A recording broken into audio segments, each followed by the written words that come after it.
It is the appointed hour of 1 o'clock, so I will call this meeting of council to order. Mayor Kentner sends his regrets today. He and his wife are celebrating their 60th anniversary, so if you see them, please wish them a happy anniversary. Councillor Forder also sends his regrets today. We do have a lengthy agenda, so I'm going to do my best to keep it moving along. And I would invite everyone to join us in standing and singing "O Canada."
Thank you. We always appreciate when we have an audience to help us sing the national anthem.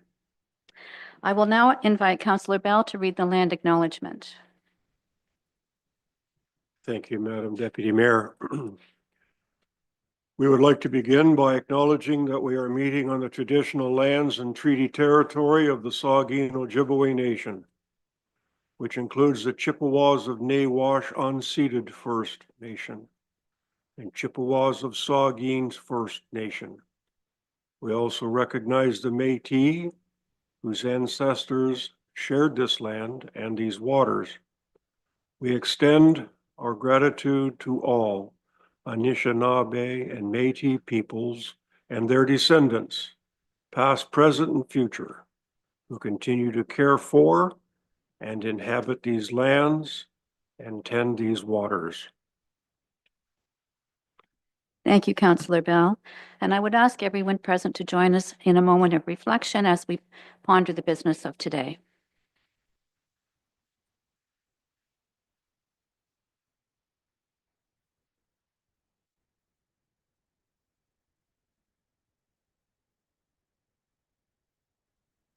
Thank you. Is there any disclosure of pecuniary interest around the table? Recognizing that one can be declared at any point should any member of council feel that they need to. Then we'll move into announcements. Are there any announcements around the horseshoe? Please go ahead, Councillor Urick. Thank you, Madam Chair. I'm going to try hard not to call you Mayor Kentner at some point in the proceedings. I'll answer to anything. I just wanted to make sure everybody's aware that next Wednesday, July 1st is obviously Canada Day in our fair municipality and across the country, and there will be the usual celebrations. So from 8 to 4 p.m. at the Meaford Rotary Harbor Pavilion and the surrounding areas, there will be live music, pancake breakfast, community vendor market, Golden Town cruisers, inflatables, obstacle course for the kids, Rotary barbecue, Kinsman beer garden, fire services and Army training center demonstrations and wellness programming. So we invite everybody to come down and join us on Canada Day to help celebrate. Thank you very much, Councillor Urick and Councillor Bell. Thank you, Madam Deputy Mayor. I'd like to take this opportunity to just let the community at large know that the Royal Canadian Legion certainly extends its thanks to our young people who are at the Georgian Bay Community School. They participated very well in a request from the Legion to do posters to celebrate our 100th anniversary. They did very well. They moved off of the traditional theme of Legion with Remembrance Day showing a lot of crosses and that kind of thing for sacrifice. But they did very well incorporating community service and just community work of the Legion. Some of the posters did incorporate a poppy, which is understandable. And the steering committee did judge the posters. And so the Legion will be awarding some money to those young people. And we were quite impressed with the thinking. They ranged from the very young to some senior students. And we were very impressed at how they considered what it means to be a service club, and then the Legion, and what that means for a community. And so anyway, just want to extend thanks to all the young people and to the teaching staff that forwarded the request to the young people to participate. So just a word of thanks. That's really nice, Councillor Bell. Thank you. Any further announcements at the Horseshoe? Then I'll take a moment, if I may. I want to express appreciation on behalf of council to our events coordinator, Nisa Cornforth, for a spectacular event this past Saturday at the opening of our new splash pad. If anyone hasn't had a chance to see it, please go down and have a look. Jessica Kenyon also supported Nisa, and there were events for all ages, from face painting and cupcakes and games and snow cones and you name it. There was even a train for kids and adults alike to ride around. So it was a really wonderful day, and the splash pad, I think, is a welcome addition to McCarroll Park. It will be well used. Coming back to Canada Day, I also wanted to remind everyone that out in Annan on the eve of Canada Day, June the 30th, the Optimist Club always hosts a wonderful event there with a barbecue and live music and fireworks, of course, at dusk. And coming back to July 1st, don't forget to head out to Bogner. There will be a vintage car show at Bogner as well, games and cupcakes for everyone, live music, of course, and an absolutely spectacular fireworks display. And if all of that makes you hungry, I would just ask everyone to put July 17th as a save the date in your calendar. That is the annual Rotary Fish Fry. And tickets are available from any Rotarian or at Grandma Lamb's. We have President Bill with us here doing the technology, and I'm also a Rotarian, so we would love to sell you some tickets for that. And lastly, I just wanted to give us an early preview of this new booklet that has been produced by our Economic Development Coordinator, Jessica Kenyon, and it talks about all the services that happen in Meaford. So it's going to be a really wonderful addition that will help everyone understand what's going on, what the services are, and where to contact if they have any questions. And I'll ask staff if there are any announcements from that side of the table. Okay. And seeing none, we'll move on then into public participation. Members of the public are encouraged to provide council with their comments and questions. Presentations must be prearranged with legislative services before the agenda is released and will be limited to 10 minutes. If a member of the public wishes to make a deputation on items on the council agenda or ask a public question of council, they may do so either in person or at the council chambers or remotely via Zoom. Members of the public wishing to make a deputation or ask a public question must register in advance with Legislative Services by 10 a.m. on June the 22nd, the day of council, by contacting Deputy Clerk at meaford.ca or calling 519-538-1060, extension 1110. An email with access information will be sent to those who register for remote participation. Deputations are limited to 5 minutes and public questions are limited to 2 minutes.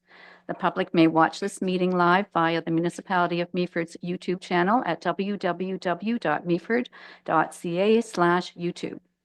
We have 2 presentations today, and I would like to welcome Chief Jeff Goutreau from the Intertownship Fire Department, and he's going to talk to us about the Air Light Support Unit, the ownership of that. So Chief, if you would please come to the podium, and if you need assistance with the microphone, Allison will come in. There, you've got it. That's the one. Thank you. Please go ahead. Thank you, Madam Deputy Mayor, for allowing me to come and speak. Just wanted to do just a quick overview of Inner Township Fire Department for those in the room that maybe know about us but don't know about us, I guess is the best thing to say. So Inner Township, we cover the former portion of Sydenham is with our department, which is like 25%.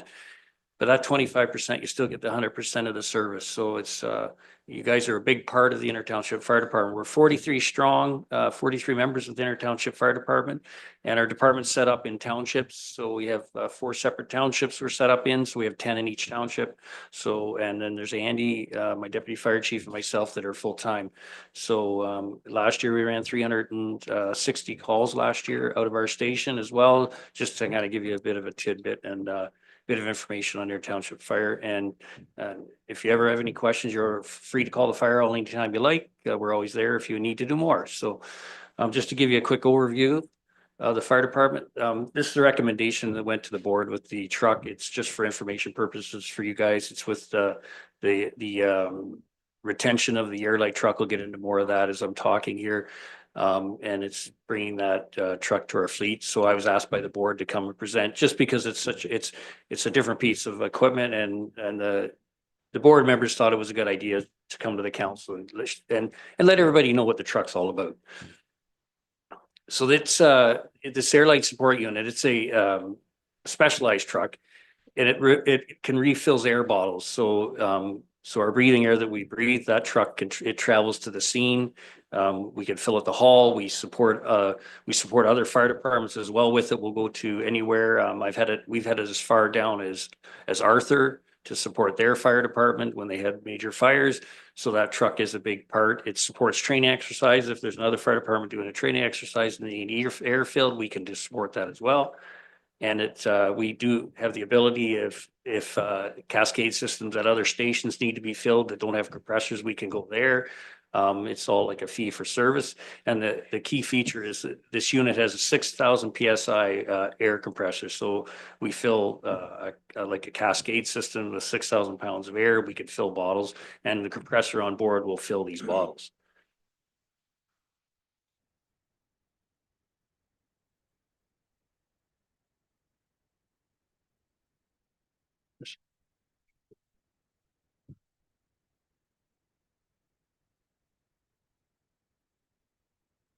One moment, there's pictures attached to that are not showing up.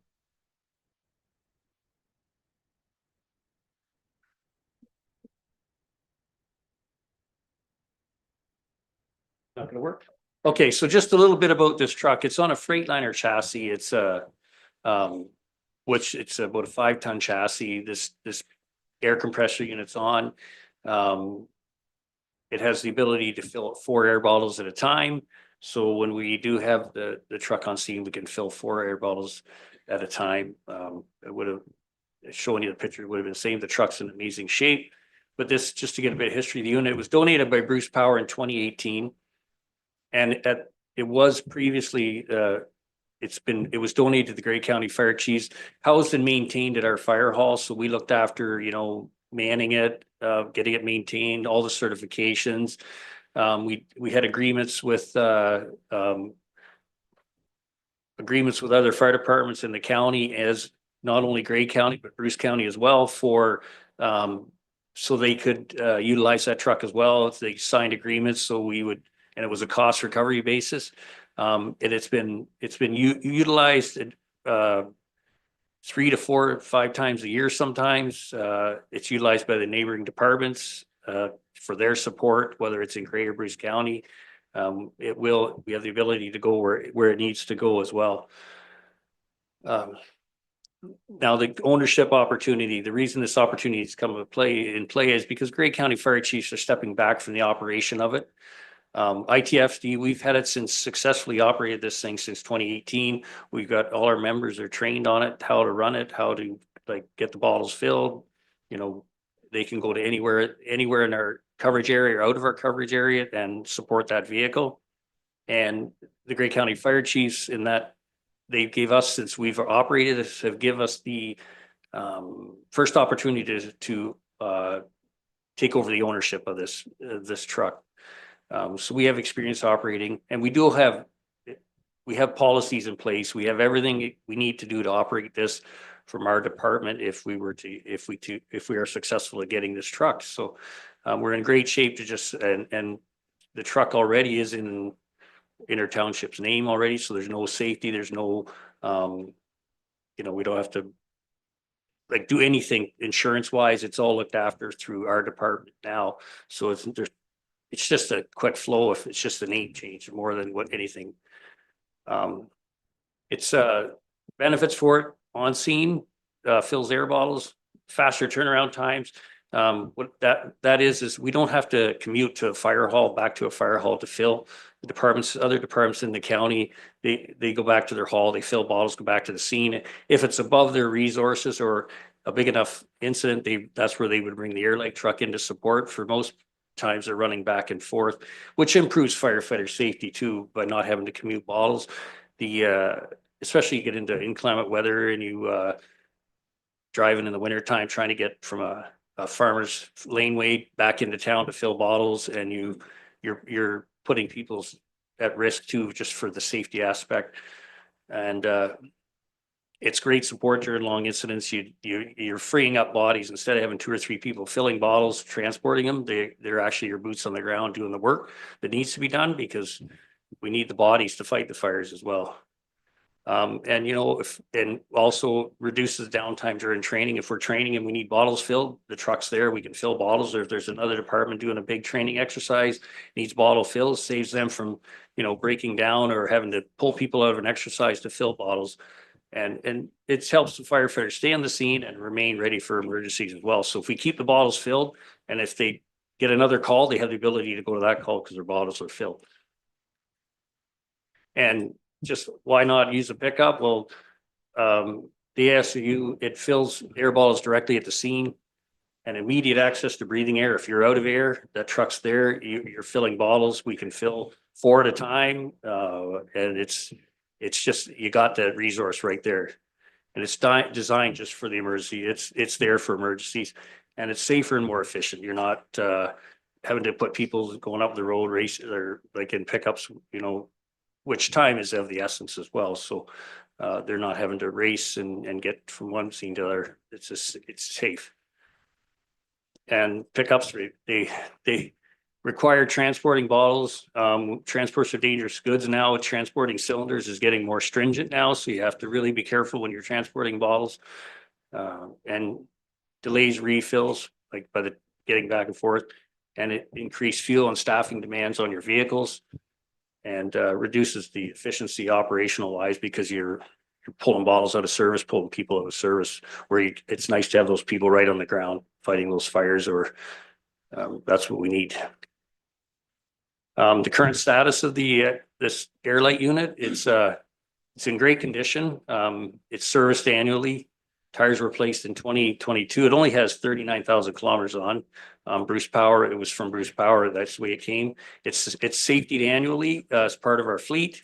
The air compressor maintenance is completed annually as well. So we have a professional come in that way. He comes in and cleans and makes sure everything's good. We test our air.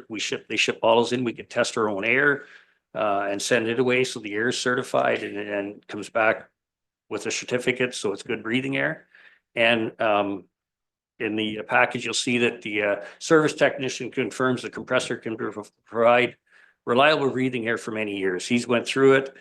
He did a lot of work since we've got the truck. There was a lot of money spent on rebuilding the compressor and getting it where it needed to be at 100%. So it's about as 100% as you're going to get with everything they've done to it.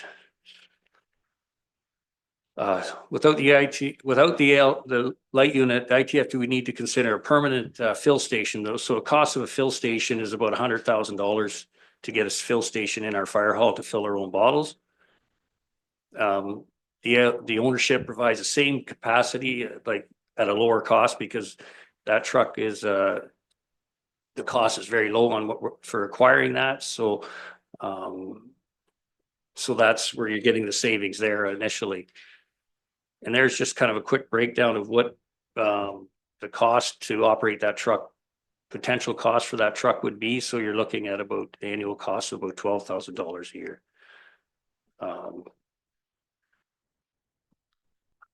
The cost recovery, there's a cost recovery option as well. We'll generate revenues to support from neighboring fire departments. So other fire departments that utilize it will be invoiced for it, and then we can cost recovery that way. For emergency response recovery, wherever we go, if we have to fill bottles for anybody, there's a cost recovery, and then we also invoice for air fill. If somebody wants us to go fill air bottles, or they come to our fire hall to fill all of it, there's a minimal charge for that as well. So from the annual revenue, that figure was figured out through the number of times it's been used over the year. So about $6,200 a year is the revenue we get from that truck. Kind of a ballpark over the years, that's what the average would be. And that'll help offset the costing as well. So you're looking at a total budget impact of about 18.3 when it's all said and done, potential budget impact.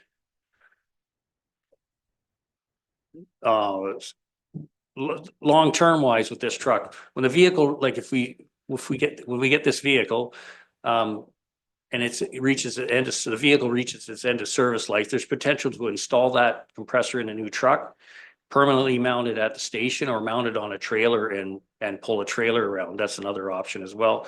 This ensures the value of the equipment. So that's potential there for that truck in the future if whatever option we move forward will. And the ALU, the support unit, protects life and property, provides firefighter safety, supports emergency response, maintains it's a maintained reliable equipment. It's a very good truck. It supports our neighboring department. If they call, it goes. It's never not went to a call. It's been in Meaford. I think it's been to every fire department in Grey County, as well as some in Bruce and some in Wellington. So the truck is supported by neighboring departments for the bigger calls, and it delivers an efficient service to the community. So when we go there, they just we headed to the fire in Hanover when they had the downtown fire. They just wheeled the bottles. We go pick up the bottles, fill them, and they would come back and grab them. So it was seamless. They weren't commuting to their fire hall, and they could keep their guys on their boots on the ground. In the conclusion, improves safety, supports emergency response. It reduces reliance on outside air refill services, and this truck will avoid a major capital cost with the amount of money it costs to put a new fill station, and it will generate revenue, and it's a long-term operation. We're going to have that truck for a long time. It's in great shape. All new tires all the way around. It's safety annually. It's a great truck. It never got beat up by Bruce Power at all, so it's a really good piece of equipment. The recommendation of the board was to approve transfer ownership of the air light support unit to ITFD. That was just a recommendation at the board meeting, and that's why I'm here today, because they felt that everyone around this room needed to understand it and have a better understanding of the truck. And questions, and I'd like to thank everybody for having me. Thank you very much, Chief Boutreau, for your presentation today. And I know you've mentioned it, that it was on invitation of the board that you were here. Councillor Bell and I both sit on the ITFD board, and you and I talked that we'd like to see you come to our council and present a little more often. And we do know that we're accepting this for information purposes today. There's no decision to be made, but the chief is here, and we also have Chief Pilon here if anyone has any questions for either of our two fire chiefs. Yeah. Did you have a question, Councillor Urick? Yes, thank you, Madam Chair. And thank you, Chief, for the valuable work you do and the presentation. The only question I have is, you said on the one slide that the Grey County Fire Chiefs are stepping back from operating the LSU, and I'm just wondering why that is. I think it's just that the Grey County Fire Chiefs, Rob can correct me on this, we're not equipped to manage that sort of thing. We were doing all the work at our end, and I think that the chiefs wanted to step back and they said, you know, you guys are running it. We'll give you the first option because it was getting to be a lot of paper. I think a lot of paperwork. Are we right that way, Rob? And it was just getting to be a lot of work for the chiefs themselves because we were trying to manage a truck as a group of fire chiefs. So they were stepping back and wanted to give us the first option to keep it and keep it in the county. Thank you. Did you have your hand up, Councillor Greenfield? Yes. Yes, thank you, Deputy Mayor Keaveney, and thanks, Jeff. And thanks to you and the ITFD and the service that you perform for our municipality and the MFD too, thanks to them. Two very important components to our municipality. Got two questions actually, Jeff. First one is the expected life of the compressor, how many more years we might get out of it. And the second one is, can you give me an example of the fire calls? I'm assuming, and correct me if I'm wrong, this unit would usually be used in a fire where there's a building involved. And if you could just maybe give me, if there are other examples, could you give me some of them too? Thank you. The life expectancy of the compressor, as long as we maintain it and do the servicing and keeping it in the conditions it should be. I don't foresee it in 10 years. We still have it. I think we will still have it in 10 years as long as we maintain it. It's and keeping it up, like keeping the repairs, keeping it safety, you know, doing all the preventative stuff, and we can keep it. And there's really no life expectancy on these as long as we can maintain it. And the bottles are everything's good. That everything we've done to it is keeping it tip top, and that's compliments to the fire chiefs. The Grey County fire chiefs invest a lot of money getting it to where it is today, to continue on the service that it was doing.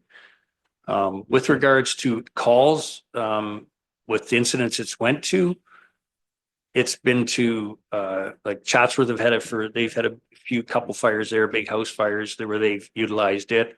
I think we've been to Meaford. I would say half a dozen times. I think we've been over to Meaford maybe over the years to assist Meaford with the air light as well.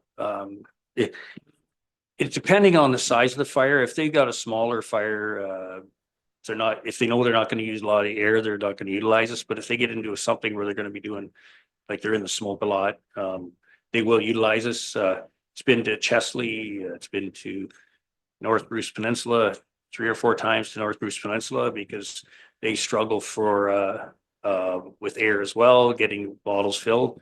We've been up to South Bruce Peninsula. I think every department in Grey County utilize it. Hanover had it for their big downtown fire. So if anybody needs it, there was a fire down in Arthur we assisted Wellington North with. They had a main downtown fire as well, so they pulled us in for that. So that there's potential for it to be used. Not touch wood that we don't get a lot of those big fires, so we're not going to be rolling it daily or weekly or monthly. We could use it 3 times in 1 month. We might not use it, but it's it's a resource that I feel strongly, and I think the chiefs and will support it if it stays within the county. So. And a follow-up, Councillor Greenfield? Briefly, I'm just wondering, a fire, the one that's most people remember, because it was only a couple of years ago at Johnny B's. Would it have been called to play in a fire like that, Jeff? Johnny B's fire. I think we didn't have it for the Johnny B's fire. They just commuted. I don't think we did use a lot of air at the Johnny B's fire because it was more defensive. So we were back and not on air a lot initially for the first little bit. Yes. But as the progression, they started stepping back and didn't get utilized as much for that one. No, didn't get utilized in that one. Okay, thanks for that. Certainly we had a fire at a restaurant a number of years ago that I think a unit like this would have been very, very handy to have had on the scene. Councillor Bell. Thanks, Madam Deputy Mayor, and thanks, Chief, for presenting to the council here and the general public. When I first heard of this on the board, I thought it was a good deal. I still do. I see the safety aspect and the efficiency aspect top shelf. One of the things that all of us have seen as firefighters, when they're in their protective equipment and they've got their air pack mounted on their shoulders, can you tell us about when you say support to other neighboring fire departments, can this unit service different types of manufacturers' air tanks? Yeah, we could fill any bottle that's out there for filling. There is adapters for one manufacturer is a little different, but there is adapters for that to fill those, which they carry. So if we do go to those departments, they have the adapters for us so we can adapt into their bottles. But yeah, they'll fill it any manufacturer. They're standardizing the threading on them for filling. And so we could fill anything from 4,500 to 2,200s to 4,500 bottles we can fill. And we fill 4 at a time in that truck as well. Okay, thank you very much, Chief Gautreau, for being with us today, and thank you, Chief Pilon, for being here as well. I'm sorry, Eric, you'd like to have a question. Go ahead. Sorry, thank you very much, Madam Deputy Mayor. I was just curious, how, once you're like fighting the fire, you're on the tank, how long it lasts, before it needs to be refilled? It varies, depends how quick you breathe, anywhere from, like, we got people that'll take air in 15 minutes. We got some people that'll be on air for 45. So depending on how hard you work and how much and how you breathe, everybody's different, but usually I would say the average, you might get a half an hour. Our pack, we're designed so you never leave a building we always leave a building with a quarter of air. We always leave that optimum amount for self-rescue. So if you go in 100 feet and you use a quarter of a tank, you're going to use a quarter of a tank coming out. So there's a lot of training involved in that. So everybody is trained to, recognize their air, but everybody does breathe different. So we got some people that breathe through their eyes and some people that just inhale it. So it's variable for everybody. Thank you. Yeah. Okay. So I think we're ready for our thank yous, and we appreciate you being here, Chief, and providing all of that information to us so that when the time is appropriate, we can consider the airlight truck. So thank you very much for all you do, and you as well, Chief Pilon. Thanks for having me, and it's been a pleasure, and I hope to do this more often. Thank you. And next we'll call on Jarvis Strong, who's going to talk to us about the Escarpment Corridor Alliance, the emerging South Georgian Bay Ecological Corridor. Jarvis Strong, welcome. Thank you for the opportunity, Madam Deputy Council. Good afternoon. My name is Jarvis Strong. Oh, all good now? Okay. We'll start again. Okay. Good afternoon, Meaford Council. Thank you for the opportunity. My name is Jarvis Strong, and I am the Executive Director of the Escarpment Corridor Alliance. We are currently on a tour of the region, visiting numerous municipalities, doing a similar presentation and request, advocating for the idea of regional nature connectivity. That is really what today's presentation is all about. Recently visited the town of Blue Mountains and Collingwood, and both unanimously were in favor of supporting our request. And last week visited the Grey Highlands, who will be determining their vote next week, as well as the township of Malmer.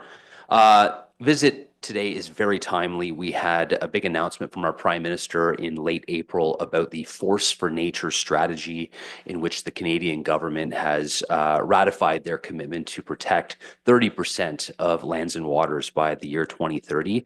And they backed that up with a $3.6 billion commitment. What we were particularly excited about is that they highlighted the need for the economy and infrastructure to play a role in that. And that is really in tune with what the ECA has for our vision. We really believe, as a conservation organization, that our local municipalities and region as a whole can have a healthy environment while also having a healthy economy. We do not believe that that you need to choose between both. Next slide, please. So we are a regionally focused conservation charity that started about 4.5 years ago by volunteers from the region, folks from all across Grey County and Simcoe. We take a holistic and I like to think entrepreneurial or innovative approach to conservation done differently that truly seeks to balance people and nature. So that is where things are a little different. We are very much concerned about habitat and biodiversity, but we are equally concerned about how we can balance that with economy, with agriculture, and so on. We have over 100 Meaford residents as part of our supporter community, and we are growing every day. Next slide, please. So our vision is to create a protected and connected ecological corridor across the South Georgian Bay region.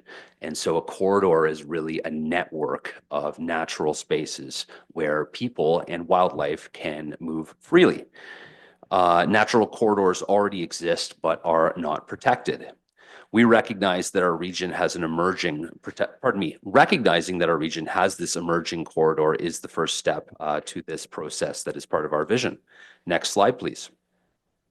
So we were started because of increasing habitat fragmentation and biodiversity loss, and we are seeing that through increasing development, urban sprawl, major projects that have come to our area, including the pump storage project near Meaford. So these are all things that we have our eye on and are concerned about. We are also watching how human health connects to these issues as well as the climate change impacts. Next slide, please. So our area of influence, we don't have a territory that has firm boundaries. Nature does not know boundaries. We have an area of influence that guides and helps us prioritize our work. And that is what you're seeing on the screen in front of you here. So it is made up of 5 major watershed basins. And to the northwest where we are today, that is the Big Head River watershed basin. And it includes 4 others plus the Pine River as well in the southeast. And this is how we decided on our area of influence. And again, we don't have hard boundaries. We are still interested in what's happening beyond that white area, still interested in what's happening in the gray area. But we had to pick an area to focus on because we are a small, relatively young organization with limited resources. And we felt that 2,000 square kilometers was a decent amount of land to start with, studying and trying to protect. Next slide, please. And I just want to reiterate that again with the watershed. So you'll hear us talk a lot about land and the fact that we are a land trust, but water connects everything. And so we are equally interested in advocating for watershed security. So the town of Meaford is a very key part of our area of influence. You can see on the screen there that of the town, almost about half of the area is in our white Big Head River. And then we are very much interested in what's happening along the fringe of that area as well. The areas that are solid blue are protected areas. And you might also see some hashed out areas. Those are areas of Crown land that we are also of interest in, and a number of those Crown land areas have recently been elevated to protected status by the provincial government. And so one way to look at our work is that we seek to see more of those blue areas connected together in a spider web or a network. But obviously that needs to be done very carefully because we have people in this room live throughout this area. We are not seeking to put any landholder restrictions. Our work is all based on education that leads to voluntary participation.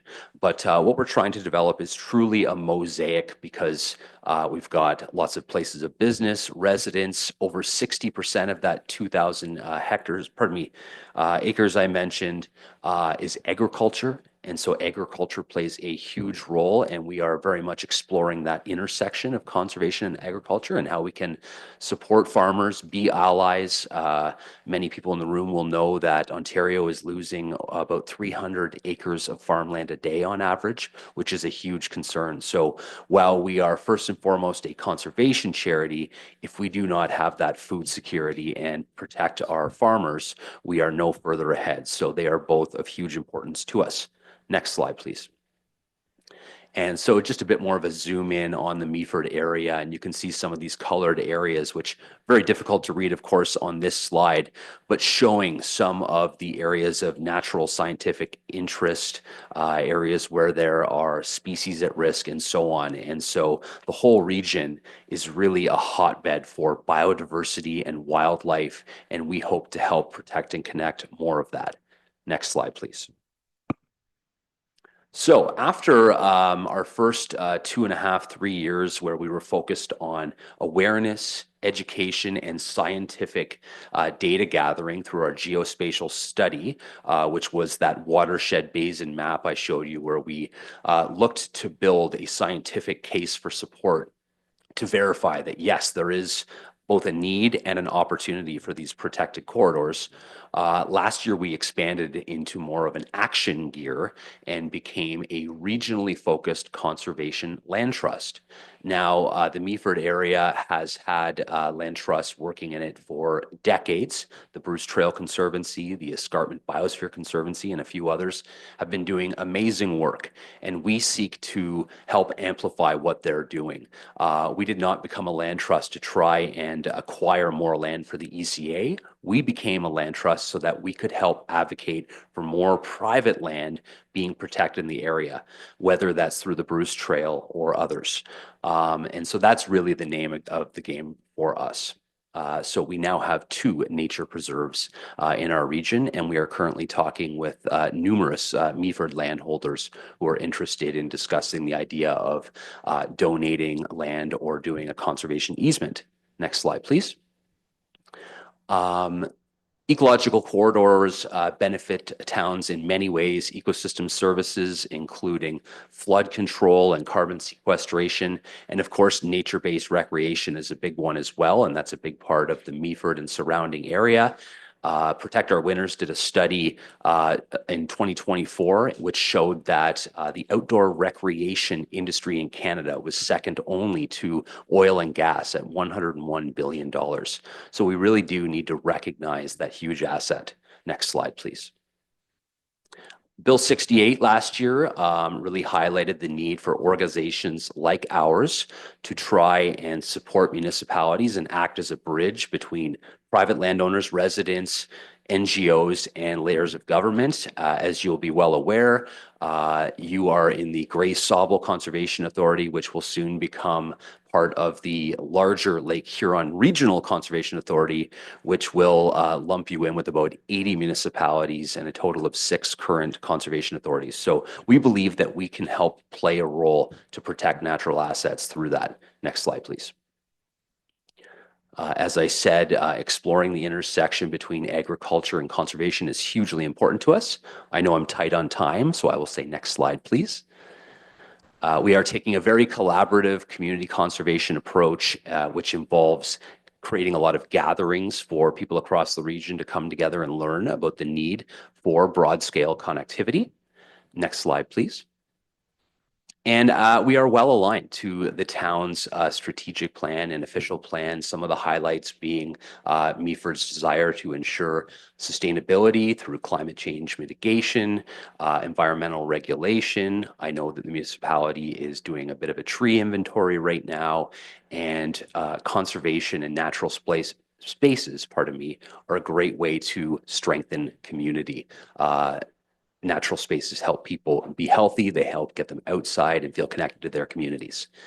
So next slide, please.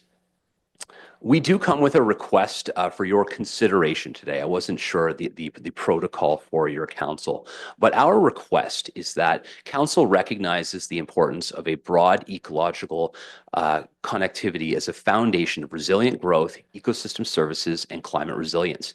and that council acknowledges that lands and waters within the town form part of an emerging and connected ecological corridor across the South Georgian Bay region, that council endorses the work of the Escarpment Corridor Alliance as a collaborative partner in strengthening ecological connectivity, stewardship, nature-based recreation opportunities, and long-term protection of natural systems. And finally, that staff be directed to consider opportunities to integrate ecological connectivity objectives into relevant town initiatives, including things like the natural asset inventory that might be underway, land use planning, and potential strategic partnerships. Thank you. Thank you very much, Mr. Strong, for your presentation. I will first of all ask you if we could just leave the motion on the screen while we have questions from council. Are there any questions for Jarvis today? Councillor Urick. Yes, thank you, Deputy Mayor. And thank you for your presentation. Very, very worthy cause. Really agree with everything you're trying to do. Member Bell and myself sit on the GSCA board. And yes, there's great concerns. I'm glad you brought up the Lake Huron CA. I was curious, two things. One, are you going to be presenting to the CAs as well? This is a great presentation. Obviously, the CAs encompass even much more territory. They should definitely be hearing this. I think it would be really good to have them hear that presentation. The other thing I was going to ask, whether or not did the ECA make any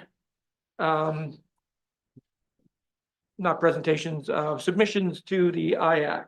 Now, you did mention obviously the pump storage project, and obviously there have been opportunities for various organizations, the public, municipality, all to submit regarding that project. Did you submit to that project as well? Yes, we did. I'll just answer your questions in sequence, if I may, before I lose my train of thought. So we have talked with both the Nottawasaga Valley Conservation Authority as well as the Gray Sauble. We have not yet presented to their full boards, and that is a great idea, but we've met multiple times with their CAOs and senior leadership and have built a good relationship. They are an agency of the government, so they need to be weary of certain things, but overall, very collaborative things happening. So yes, we have submitted a comment to the Impact Assessment Agency of Canada regarding the pump storage project, and the ECA is very concerned about the project. We do believe that there is a lot more data that needs to be gathered. We have some concerns about the risk versus reward scenario of this huge project, and so that is something that we are very much keeping an eye on and working with local community groups to further gather information. Currently, we have a request to meet directly with TCE to better understand directly from them more of the project. We understand that they have done extensive studies, but very little of that information seems to be available to the public. Are there any other questions for Mr. Strong? Councillor Greenfield. Thanks, Deputy Mayor Kennedy. Thank you, Mr. Strong, for your presentation. A couple of comments. First of all, you'll have to forgive me. When I first saw the agenda and saw that you were going to be coming to do a presentation, my first thought was Bruce Trail Conservancy, and I guess I'm still having a little bit of difficulty separating what you folks are attempting and Bruce Trail. Anyway, I think you're both headed in the right direction. You mentioned one of your slides, intersection of agriculture and conservation, and that shouldn't be difficult. As far as I'm concerned, anyone involved in agriculture, whether it's today or whether it goes back a couple of hundred years, has been very much involved in conservation. Yes, early farmers cut down trees, no doubt about it. There wouldn't have been any agricultural land had the trees not been cut down. So that was a factor. But I'm quite sure that the agricultural community is very much involved in conservation. We want to preserve the soil and the water. No problem there. Second comment is you've got to get over using the term town of Meaford.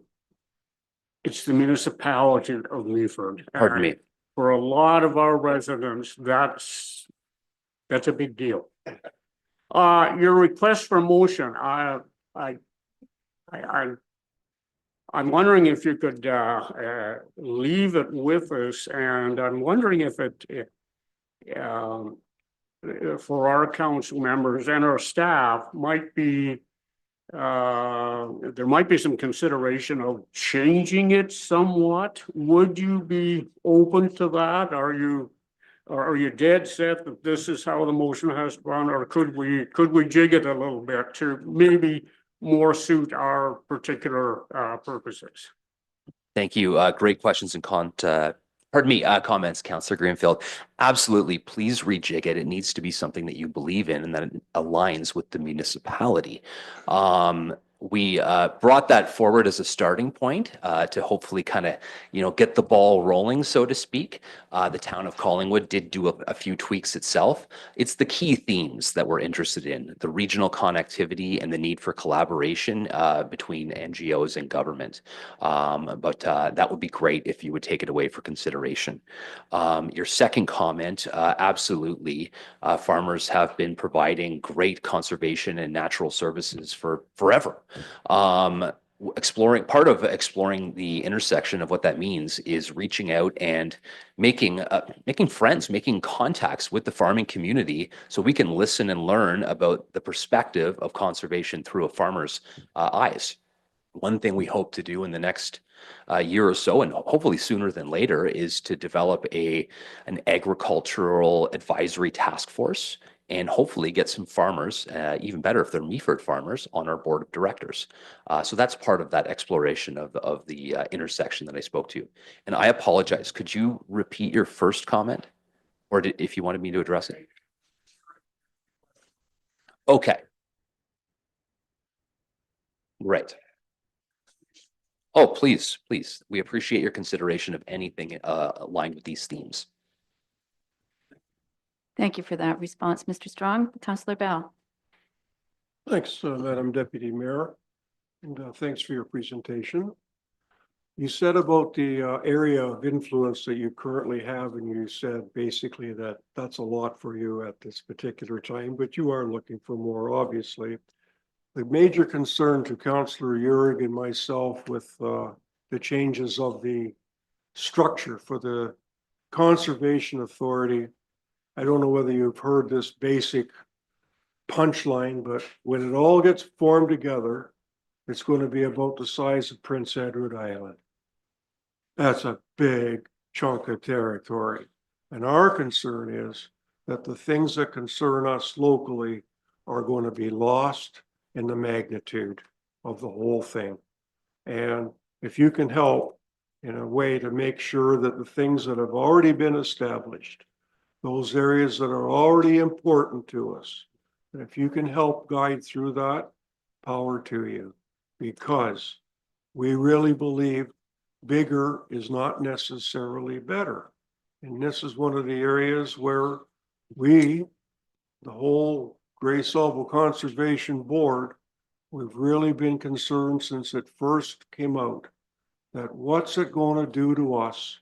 What's going to happen to our assets? Where are they going to get rolled into? And so as you consider all of the things, and you've mentioned the health of people and all of that, it's one big package. It's all rolled together.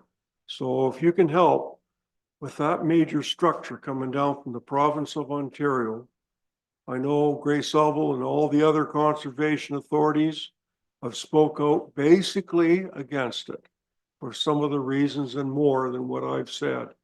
But if you can help, just keep that locality effort, what we enjoy. You mentioned the Big Head River right here. It's been from the foundations of St. Vincent Township, right from the days when this area was opened up by surveyors, the Big Head River. So is it important to us? It's part of our lifestyle. So thanks for coming today. And like I say, if you can help keep a good focus on things which are important to us, power to you. Thank you, Councillor Bell. We do believe we can help. Yes, Councillor Ennis. Thank you through you, Madam Deputy Mayor. Thanks for coming, Jarvis. I appreciate it and always enjoy hearing from you and talking to you. Yeah, I no secret to you. I really appreciate the idea of ecological corridors. It's one thing to have, patches of property that are protected, but they don't serve as great a good as they could unless they were all, connected in some way. And just thinking on some of the comments today about how to involve the agriculture community. Not that I am necessarily a representative voice, but I can imagine that getting those lands in a more formal protected sort of status would be very challenging because a farmer's livelihood depends on their ability to control their land and make decisions that are going to be flexible and might not necessarily they're going to feel comfortable locking in a sort of protected status. But I wonder if there is a way to sort of when you look at a map of, how different properties are laid out and the connections between them, if you could almost create like a sort of second category of lands that are sort of consciously managed, so that maybe it's not necessarily protected and left to naturalize, but still sort of, there's, some thought given to how nature or, wildlife or nature might sort of move across that property, or at least how the watershed functions on that property, to sort of, at least, kind of get a picture there of lands that aren't protected, but still alive in a natural sense. That might be sort of a, philosophical way forward for engaging, that community. But otherwise, yeah, I wholeheartedly support the UCA and the work that you're doing. So thank you. Thank you, Councillor Ennis. If I may, through the Deputy Mayor, love the way you're thinking, Councillor Ennis, and yes, it's not actually philosophical. It's what you're describing is what we are working on and call a Partners in Conservation program, where private landholders, farmers who are not interested or able to look at donating a land or put an easement can come to us and get resources and support and share ideas about how they can manage and steward their land for the maximum impact of both their crops for profit, which is hugely important, obviously, when you're a farmer. You have to be, that is your livelihood, as well as the benefits to biodiversity, soil health, and the surrounding systems. So we're developing a program and now have a staff that will work with private landholders to come and first thing is just to go for a walk on the land and discuss what could be done. And the conservation authorities already have fantastic resources, as does an organization called Alice. We want to be sort of the glue that can help share resources and connect people. Thank you. Councillor Urick. Thank you, Madam Chair. I'm just going to harken back to Councillor Bell and I. We've been harping on about the GSCA situation, and none of us are happy about the CA's amalgamation. So the only reason I'm going to say what I had said earlier is to have an expeditious take on perhaps approaching GSCA. The reason being is we know that this is going to all come to fruition around February 1st, that this amalgamation is going to come into place legally. They know it's going to be a year 2 transitionary stage to actually get to the point where that's going to be a real body and how it functions. But as your motion, for example, here, there's a request, a similar motion placed at GSCA. What we're trying to do at those bodies is trying to get as much in before that February 1st body, because as Tony said, what's going to happen down the way is 80 municipalities are going to get together. We're going to be a very small part of that. So anything that we can get etched in stone now gets brought into that larger entity. And so that's why I think there's alacrity to this to try and get it in there as soon as possible. So if you reach out to CAO Lantier, then maybe we could look at getting something like this on the books there as well. I will definitely do that. And I echo your concern and frankly, you should be concerned. It's 23,000 square kilometers, I believe, probably over 80 municipalities, and it'll be difficult for the larger municipalities like Barrie and Owen Sound not to sort of dominate just because of their populations. But I do not believe it will reduce your financial obligations. So you very much want to ensure that you have that voice any way you can, and we hope we can be a bridge for that. I will do that. Thank you. Mr. Strong, I'm hearing a lot of support for your work with the Escarpment Corridor Alliance. Thank you for presenting to us today. We do have the motion that was included in your package, but I believe what I'm hearing is that council might like to take that away and review it and perhaps make some amendments to it. So I'm looking at you, Councillor Greenfield. Would you be interested in making a notice of motion to that effect later in our agenda? I will do that, yes. Thank you. So please know that you're welcome to stay. We do have a long agenda. It'll be a while before we get there, but that notice of motion will come forward and the appropriate amendments will be made to your motion and brought forward into our next agenda in 2 weeks. I am very grateful for that. I do have another meeting, but I will be tuning in later online, and I want to thank you for your thoughtful questions and consideration. Thank you very much. Okay, thank you. And we'll move forward to deputations, and we do have a deputation today from Mr. Blake Tonzik. Blake, please come ahead to the podium.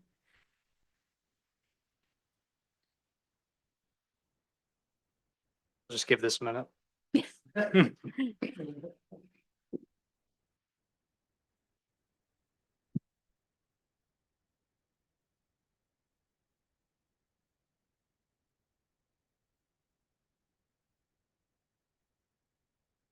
Think we're good. Whenever you're ready, Mr. Tonzik. All right. Good morning, or sorry, good afternoon now, council, members of council. I appreciate you taking the time today. I'm here to speak on behalf of an application that came forward at the June 11th Heritage Advisory Committee. And this was a matter pertaining to 21 Nelson Street, which is the mixed-use development happening between Nelson and Trowbridge, phase 1 of which is currently being entertained by staff, or I should say reviewed, because I believe that application is approaching the 60-day review window at the moment. So I just wanted to share a few items that were not discussed at the committee meeting, partially due to my own lack of knowledge on process. There were a few things that I meant to vocalize at that committee meeting that I wasn't able to. Wanted to share them here with you today. So we're talking specifically about, and this is just for the general public's purview, we're talking about the properties that are located next to the LCBO in town along Nelson Street West. This would be the vacant parcel where the old Reed's restaurant was. I heard mention of a restaurant that burned down a couple of years ago by Councillor Greenfield, and so I think that might be the one he was referencing, as well as the currently partially tenanted house located next door to that vacant lot next to the Chamber building. So these two sites have been a bit of an eyesore in town for quite some time. We also own the plaza that's in behind, and that's actually where this all started from. We had intentions of reconstructing that plaza and hopefully adding some commercial space to the downtown. But over time, as that assembly grew, we had slightly larger designs. So what we're talking about today is phase 1. It's a 3-story red brick new build apartment building with at-grade commercial that we're looking for at the ground floor facing Nelson Street right off the main intersection. These sites have had some troubles in recent memory. I'm sure a lot of you remember seeing some of the news come out about the properties in question, but we're looking to change the narrative around the property. As we started diving into the application or the development plans for this site, we realized that the properties had quite a storied past, particularly 21 Nelson Street, the Chisholm Barnhart house. So there were these two families that we discovered as we were doing our initial heritage investigation, and both of them had very large impacts on the economy of Meaford in the 20th century, which we can identify with. And we really wanted to figure out how to commemorate the work that they had done, and that's something that we're still reviewing as a function of our application. But ultimately, the application that came forward to the Heritage Committee was for demolition of the structure. The site itself has some contextual value, but the structure is not in great shape. We've had to date 3 qualified persons reviewing the property, one of them being a heritage professional. And so what I'm really here to ask for today is an amendment to the recommendation that was made by council. There is a recommendation for a peer review, and I'm just here to question whether or not that peer review is really required. I think in a whole, everyone agrees with the application and the merits of the application, sees the value in taking what is currently underutilized in the downtown and making it into something better that contributes in a more wholesome way. But this peer review kind of throws a few things into question for us. This is no surprise, but those two things are schedule and budget.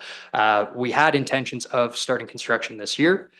We are worried about the impacts of the peer review and what that will do to timelines. So I'm really just questioning, do we need a fourth person now, a fourth qualified individual to speak to the application, or can we agree that this is in fact a good thing? It does meet the intention of all of the planning policy, including the heritage, the Downtown Heritage Conservation District's policies. Given that the value as endorsed by the report is really contextual and historical, not physical.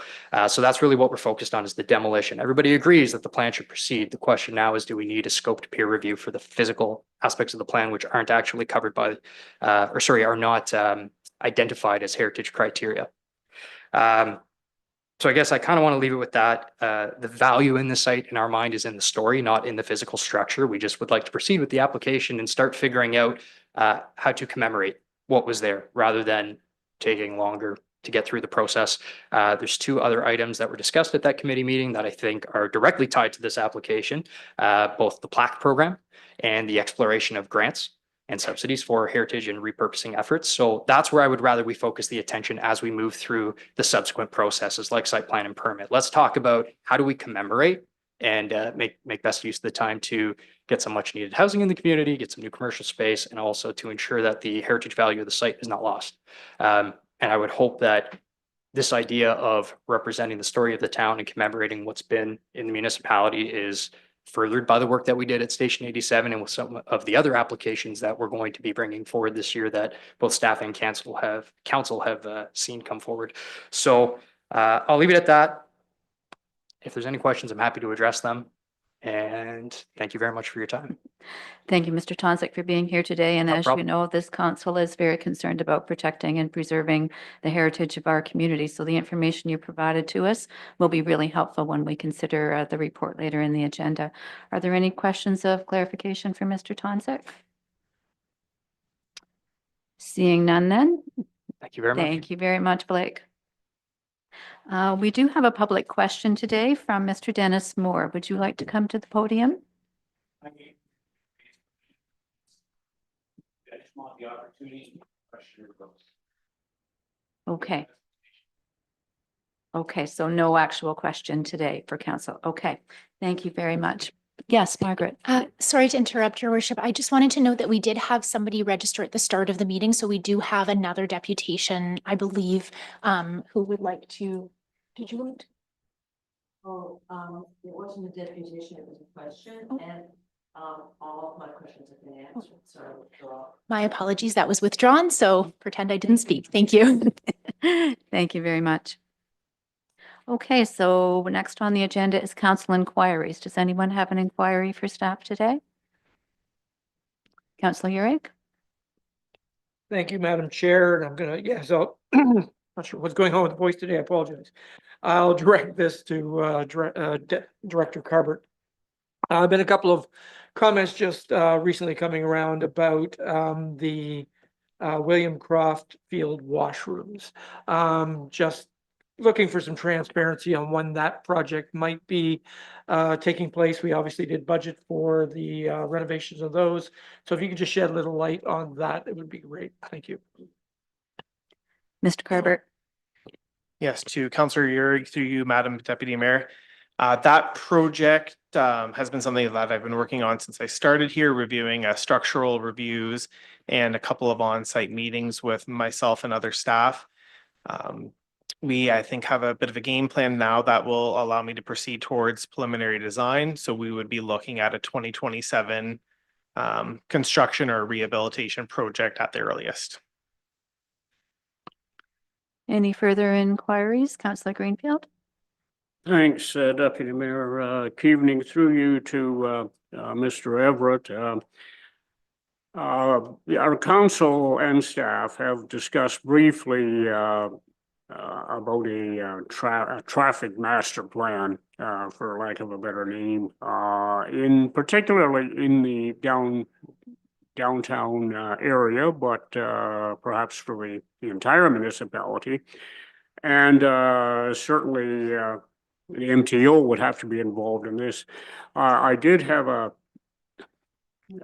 number of people come forward Saturday morning at the splash pad celebrations with concerns. This was primarily about Meaford Street and traffic safety there. So I'm just wondering, I know this is a busy time. We're going into election this fall, but a traffic master plan, is there any dateline for when we might be able to get started on that? Yo-Yo Everett? Through Mayor, Deputy Mayor, or through you, Deputy Mayor Keaveney, in discussion with our Director of Infrastructure Public Works last week, it was identified that Tory will be bringing forward a report on the speed limits as well as traffic calming. I believe it's at the next committee of the whole. We do actually have a transportation master plan that we've completed. The traffic calming and the speed limit review were part of that master plan. And I do believe as part of the splash pad project, there is traffic calming and signage being my understanding going to be installed here shortly, so that during the summer that work will be completed to slow traffic down on Bayfield Street. So I do believe it's the next committee of the whole that, in particular, the traffic calming and speed limit review is being brought forward to committee of the whole. Councillor Greenfield?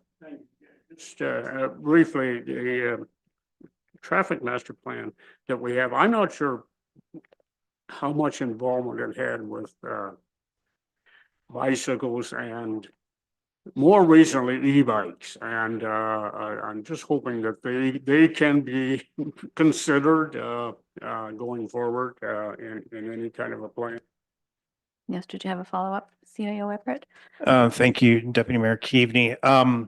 Yeah, lots of recent work and information being shared in regards to the e-bikes and the e-scooters.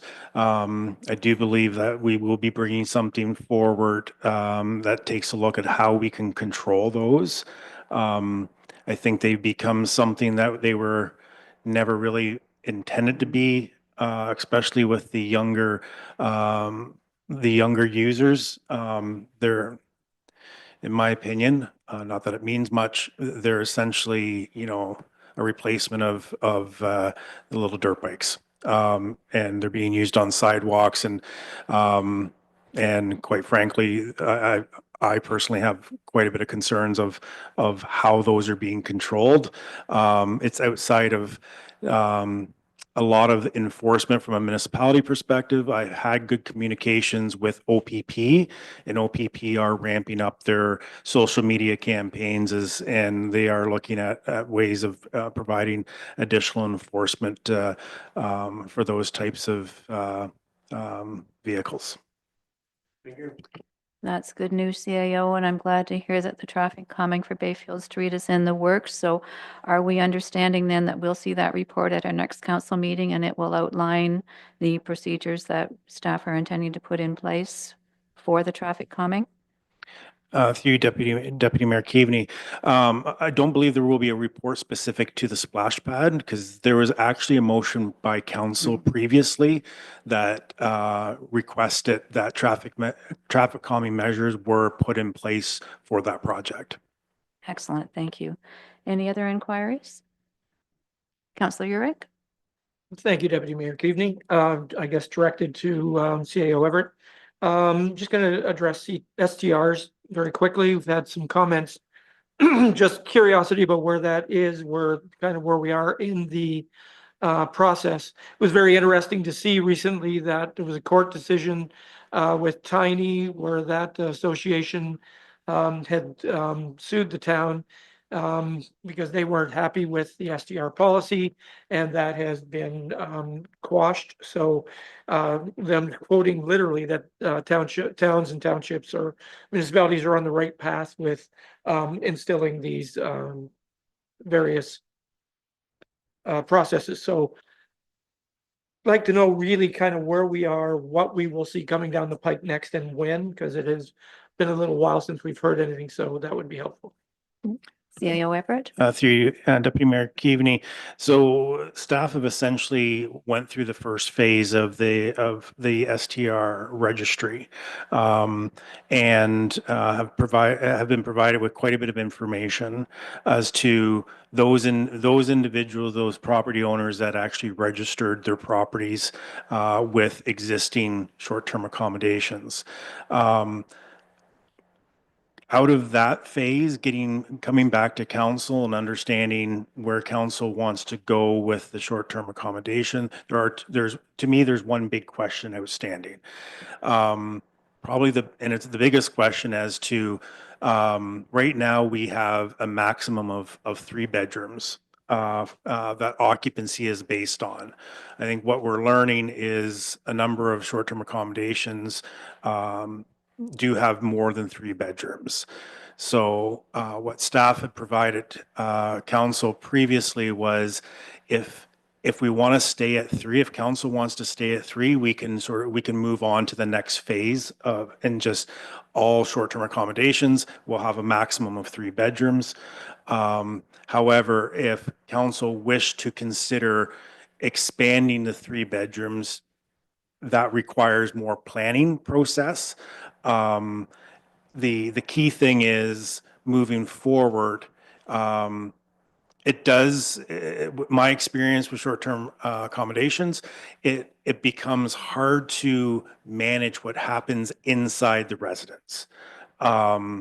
If there's a minivan that has 8 people, and there's more than 3 bedrooms, are there 8 occupancy as opposed to the 6? And from a marketing perspective, it actually is one of the easiest things to be able to control, where if the maximum of 3 bedrooms were maintained, any marketing that identified more than 3 bedroom occupancy would essentially be operating outside of the license requirements. So I would say the next decision that council has to make is that 3 bedroom piece, and that would give staff good direction on how to move forward. Follow up, Councillor Urick? Thank you, Deputy Mayor. Thank you for that, CAO Everett. I agree 100%. That really is going to have to be addressed. I'm going to let that morph into, because the STRs, I'm going to let you tell a little good news story then, because it's already went out as a missive from municipality, but the BR&E, because essentially all these businesses that have to be registered are businesses within the municipality of Meaford. So I thought you might like to just share a little bit of good news about a grant we just received recently. Oh, you're giving me the BR&E. We received $33,500 grant for BR&E to do a BR&E. Business retention and expansion. No, but what it is, it's the BR&E. What we're doing with it. The word I'm looking for is we're going to be doing a registry. Thank you. Gosh, wow. So we had applied for that, and that came through the Growing Our Economy group, and was very pleased to see that we had applied for that. We've waited a long time to get that, because working towards our active strat plan, that is kind of an urgent part as well for the BR&E study to be done and a process to be put in place to recognize that. So we did receive those funds, and hopefully that will enable staff to prepare a report to get to the next phase of that episode as well. CAO? Thank you, Deputy Mayor Keaveney. Yeah, and really exciting that we were able to get that. And we can expand on some of this information, because the phase 1 short-term registry report is on later on today. So we can have some more good discussion about what the findings of that were as well. And at that time, we can discuss the number of bedrooms. Yes. Any other inquiries? Seeing none, then we'll move forward to the consent agenda. So I've got a bit of reading to do. Bear with me. Items in this list have been before Committee of the Whole for discussion. Council may choose to pass these items and bylaws with one motion, or we may request an item or items be pulled for separate consideration. Firstly, INF 2026-11-Award Report 2026 High Class Bituminous Resurfacing. The recommendation that Council of the Municipality of Meaford approve: 1, the change in scope for capital project Sykes Street resurfacing as described in this report. The tender award ITT-TS-2026-06 2026 High Class Bituminous Resurfacing to EC King Contracting for $366,558, including the municipality's non-refundable allocation of HST. 3, staff negotiating the addition of 8th Concession South through a contract change order. 4, the addition in scope of 8th Concession South rehabilitation to an upset limit of $270,000, including the municipality's non-refundable allocation of HST, with $254,305 funded from the LCB and micro resurfacing contract surplus, and the remaining $15,700 be funded through the Road Reserve Fund. And 5, authorize the mayor and clerk to enter into the necessary agreement. B, INF 2026-12-Award Report Structure BR 129 and Bridge 70. Recommendation that Council of the Municipality of Meaford approve: 1, the transfer of $10,049 from Structure BR-129 Replacement Project in 2026 to pay for a portion of the engineering services for replacement of Structure Bridge number 70 in 2026. 2, include an additional $40,421 from the Bridges and Structures Reserve Fund to fund a portion of the engineering services for replacement of Structure Bridge 70 in 2027. 3, award a proposal RFP-TS-2026-01 and 02, Structure Bridge 129 and Structure Bridge 70, replacement to R.J. Burnside and Associates, limited for $378,936.43, including the municipality's non-refundable allocation of HST. And 4, authorize the mayor and clerk to enter into the necessary agreement. C, LEG 2026-07- Administrative Penalty System. Recommendation that Council of the Municipality of Meaford direct staff to: 1, bring forward a bylaw to establish an administrative penalty system. 2, bring forward a screening and hearing officer bylaw. 3, proceed with establishing a roster of independent hearing officers through RFSQ process. Bring forward amendments to the following bylaws at a future council meeting for enactment: A, noise bylaw; B, nuisance bylaw; C, property standards bylaw; D, open burn; E, sign bylaw; and F, yard and boulevard maintenance. 5, bring forward an amendment to the Delegated Authority Bylaw 2014-40 as referred to in Section 8 of the Draft Administrative Penalty System Bylaw. And 6, implement the necessary processes, procedures, and administrative policies for the administrative penalty system. Just 2 more. D, Administrative Penalty System. Recommendation: be it resolved that Bylaw 2026-47, being a bylaw to confirm the establishment of a system of administrative penalties in the municipality of Meaford, be taken as read a first, second, and third time and finally passed.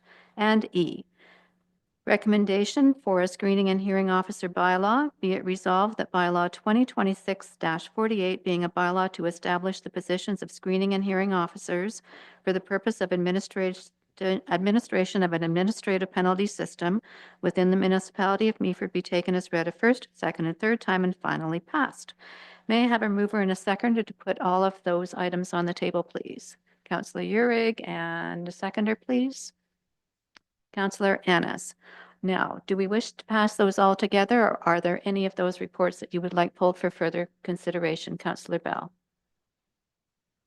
Thank you, Madam Deputy Mayor. This is a question basically for the clerk. So as you've asked the question under consent agenda, talking about paving a road in the future, talking about the structures, the bridges in the future.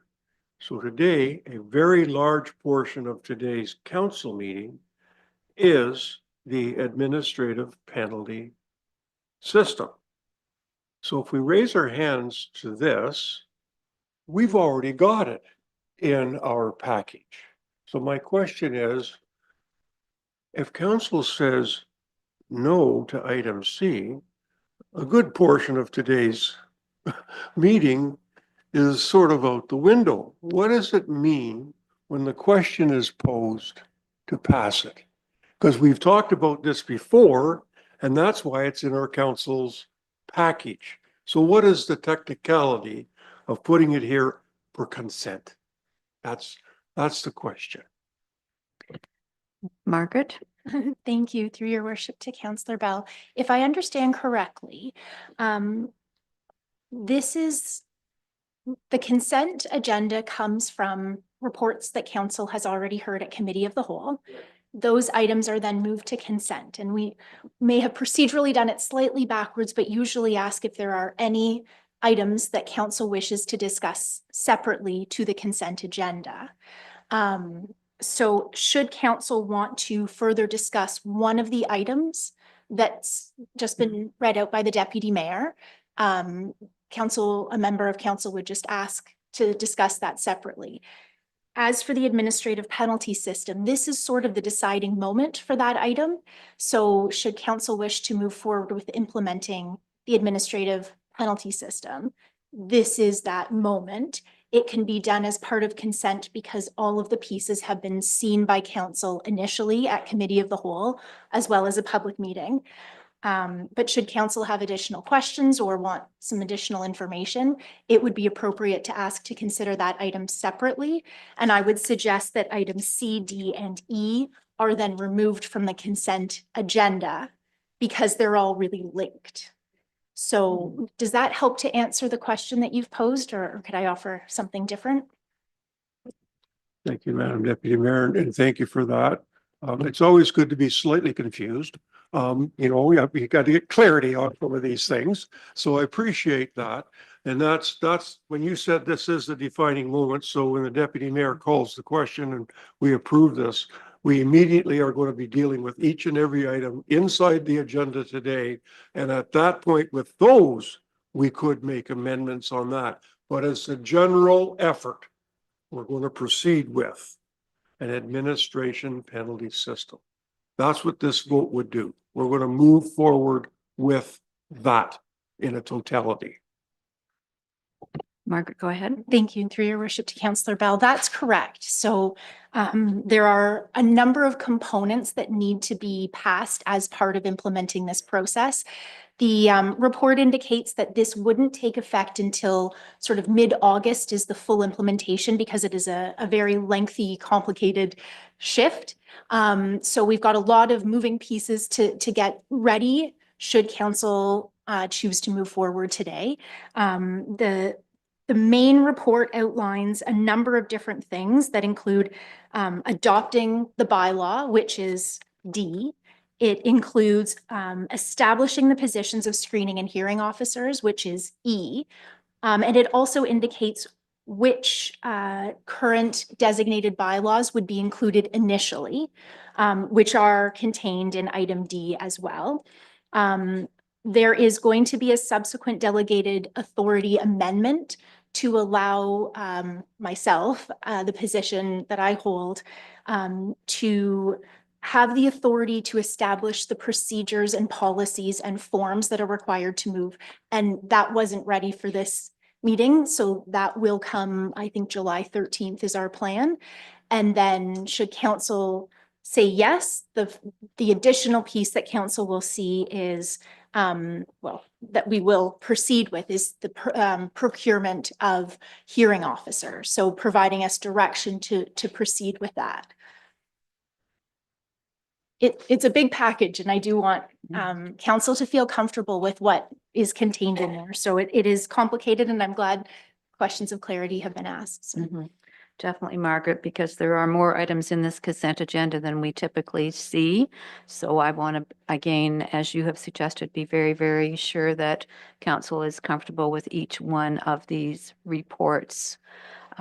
So again, I'll ask the question, do we wish to pass them all together, or are there any of those that you wish to pull for further clarification? Councillor Greenfield. Thank you, Deputy Mayor Cubey. I do have a couple of questions about item E. Item E, And so okay. I would like to have that clear. So we will pull E, and otherwise then I will ask if council is content in passing A, B, C, and D all together. And, okay, so I'm seeing nods, so I will ask for an all in favor then of A, B, C, and D. Thank you. And then we will ask Councillor Greenfield if you would like to speak to number E. Yes, thank you. Again, through you to Ms. Wilton Seagal, if I may. Okay, screening officer and hearing officer. I believe the hearing officer would be appointed for the term to coincide with the term of council. Is that correct? Margaret? Thank you. Through your worship, I may just ask for a mover and a seconder And a to put the seconder. item on the floor, and I'd be happy to respond. So Councillor Greenfield moves and a seconder from Councillor Ennis to put E on the table. Thank you. So we have Councillor Greenfield's question. Margaret, are you Thank able you. to respond? Thank you, through you to Councillor Greenfield. So what we have seen in other municipalities is the appointment of an internal position to the screening officer role. So that would be a current member of staff. And at this time, we've discussed having our manager of municipal enforcement. The hearing officer would be a third party. And what we've seen most often is that that position would be essentially aligned with the term of council for no other reason than that's a good amount of time to have that in place is what I can ascertain. Considering that we're about to have the change of council, my suggestion would obviously be to have the remainder of this term plus the 4 years so that we're not going out through a timely or a time-consuming process to recruit those positions. We've suggested a roster so that we have some flexibility with retaining more than one person should there be a gap for whatever reason they need to resign. But that would be the plan. Councillor Greenfield? Thank you to our Director of Legislative Services for that.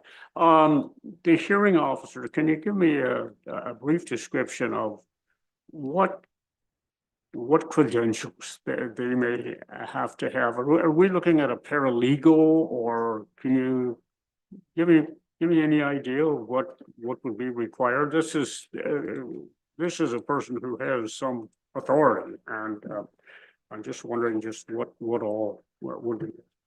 Certainly, and I'm happy to follow up with some additional information, but essentially it is somebody who has had substantial experience with perhaps the Municipal Act, administering other administrative monetary penalty systems, but adjudication, familiarity with the law, and a higher level of credential, absolutely, like a paralegal or somebody who has a background in law or otherwise.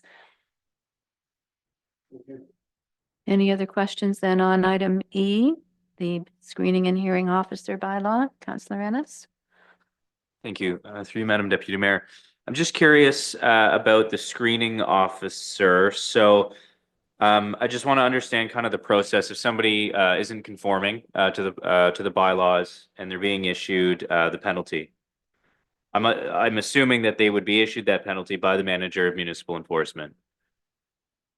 Yeah, and then it would go sort of back to them. So yeah, if you could just speak to that process. Thanks. Margaret, yes. Thank you. Through your worship to Councillor Ennis. Actually, that isn't quite the process. Okay. The screening officer can't make a decision on a penalty notice that they have issued. just going to look to the back to ensure that I'm correct in that. So in fact, one of the municipal enforcement officers would be responsible for the penalty notice, which essentially is the part one ticket in this process. The screening officer would not be making a decision on something they had written. So we will have sort of an alternate in the case that our municipal enforcement manager was involved in issuing. There would be a backup screening officer in that case, but typically we wouldn't have that scenario.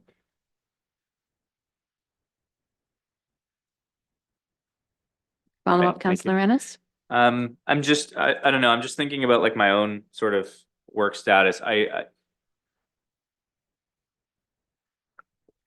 I see sort of just by default, the system would work between sort of leadership and subordinates, where, you know, like there would be oversight on, you know, whether or not the penalty was, I don't know, issued sort of justly. I'm wondering if maybe the screening aspect should be sort of like out of the department, because I'm just imagining that, not to say anything about the individuals involved, but just, you know, in a departmental function, I don't know that I feel really good about that oversight piece from a screening officer being sort of within the same team of colleagues who are working closely together. Margaret, a response? Yeah, thank you, Your Worship, to Councillor Ennis. I may ask our Manager of Municipal Enforcement to speak, but essentially I could explain the process similar to when parking tickets are issued. We have sort of the same process in place. And so really it's very fact-based on whether or not that decision is upheld. Was the ticket, and again, the manager, Polly, will be great at explaining the technicalities, but there are a certain number of criteria that would be reviewed. And if there's an error, there's an error. And that's, you know, a good training opportunity or opportunity for member of the public to say this isn't correct, as in sort of any other process that would be having this type of mechanism. So it is very common for the screening decision to be an in-house appointment. I don't, Holly, would you like to speak more to that process? But I can understand the perspective, certainly, and I think that it's less about a performance issue and more about making sure that the facts are there to uphold the ticket, the penalty notice, or to dismiss it. I'll ask Holly to add to that. Welcome, Holly. And please turn on your microphone. I always forget that. I have a big girl's voice usually. I think the biggest question you have to realize is conflict of interest or not. We all hold a power of to adjudicate or not. My role is adjudication with a lot of files right now, even when they issue part ones. It's very similar process that we have now. The officers, it's their discretion to issue the charge or not, based on the facts and issue. That's their discretion. Doesn't come to me and asking for the charge. I don't advise my staff, yeah, you need to charge those people. They review the facts and issue, they would issue that charge. They have that duty to serve and that code of conduct. When it goes to the next level and someone wants to challenge that ticket or look at that ticket, then if I've had any involvement with it, I would step away because that's conflict of interest. I am obligated to step away because of processes. But very rarely that doesn't happen. If it does happen, it usually goes to the director of legislative services. So if I issue a parking ticket, I can't review that parking ticket. So Margaret would review that parking ticket based on the facts and issue. Go ahead. It's very helpful. Thank you. I appreciate that. Okay, any other questions or clarifications that we need at this point? Okay, are we ready to vote then on E? So we have the mover and the seconder, all in favor of E on the consent agenda? Thank you very much.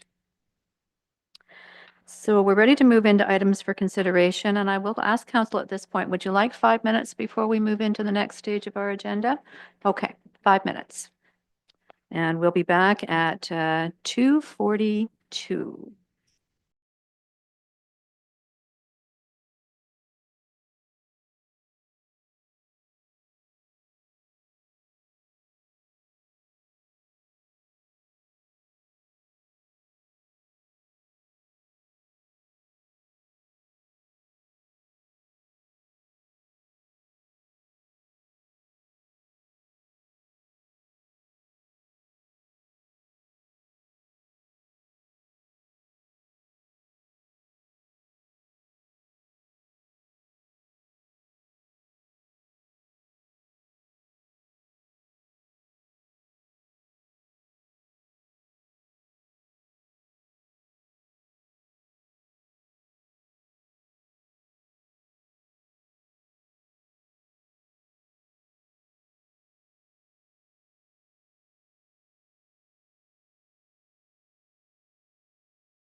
We're going to call the meeting back to order. Thank you. We will move into items for consideration. 9.2A, 2026-49, 2026 tax rate bylaw. The recommendation, be it resolved that bylaw 2026-49, being a bylaw to provide for the adoption of the 2026 tax rates, establish the due dates, and to further provide for penalty and interest in default of payment thereof for 2026, be taken as read a first, second, and third time and finally passed. May I have a mover and seconder, please? Councillor Greenfield and Councillor Bell. Any discussion on this report?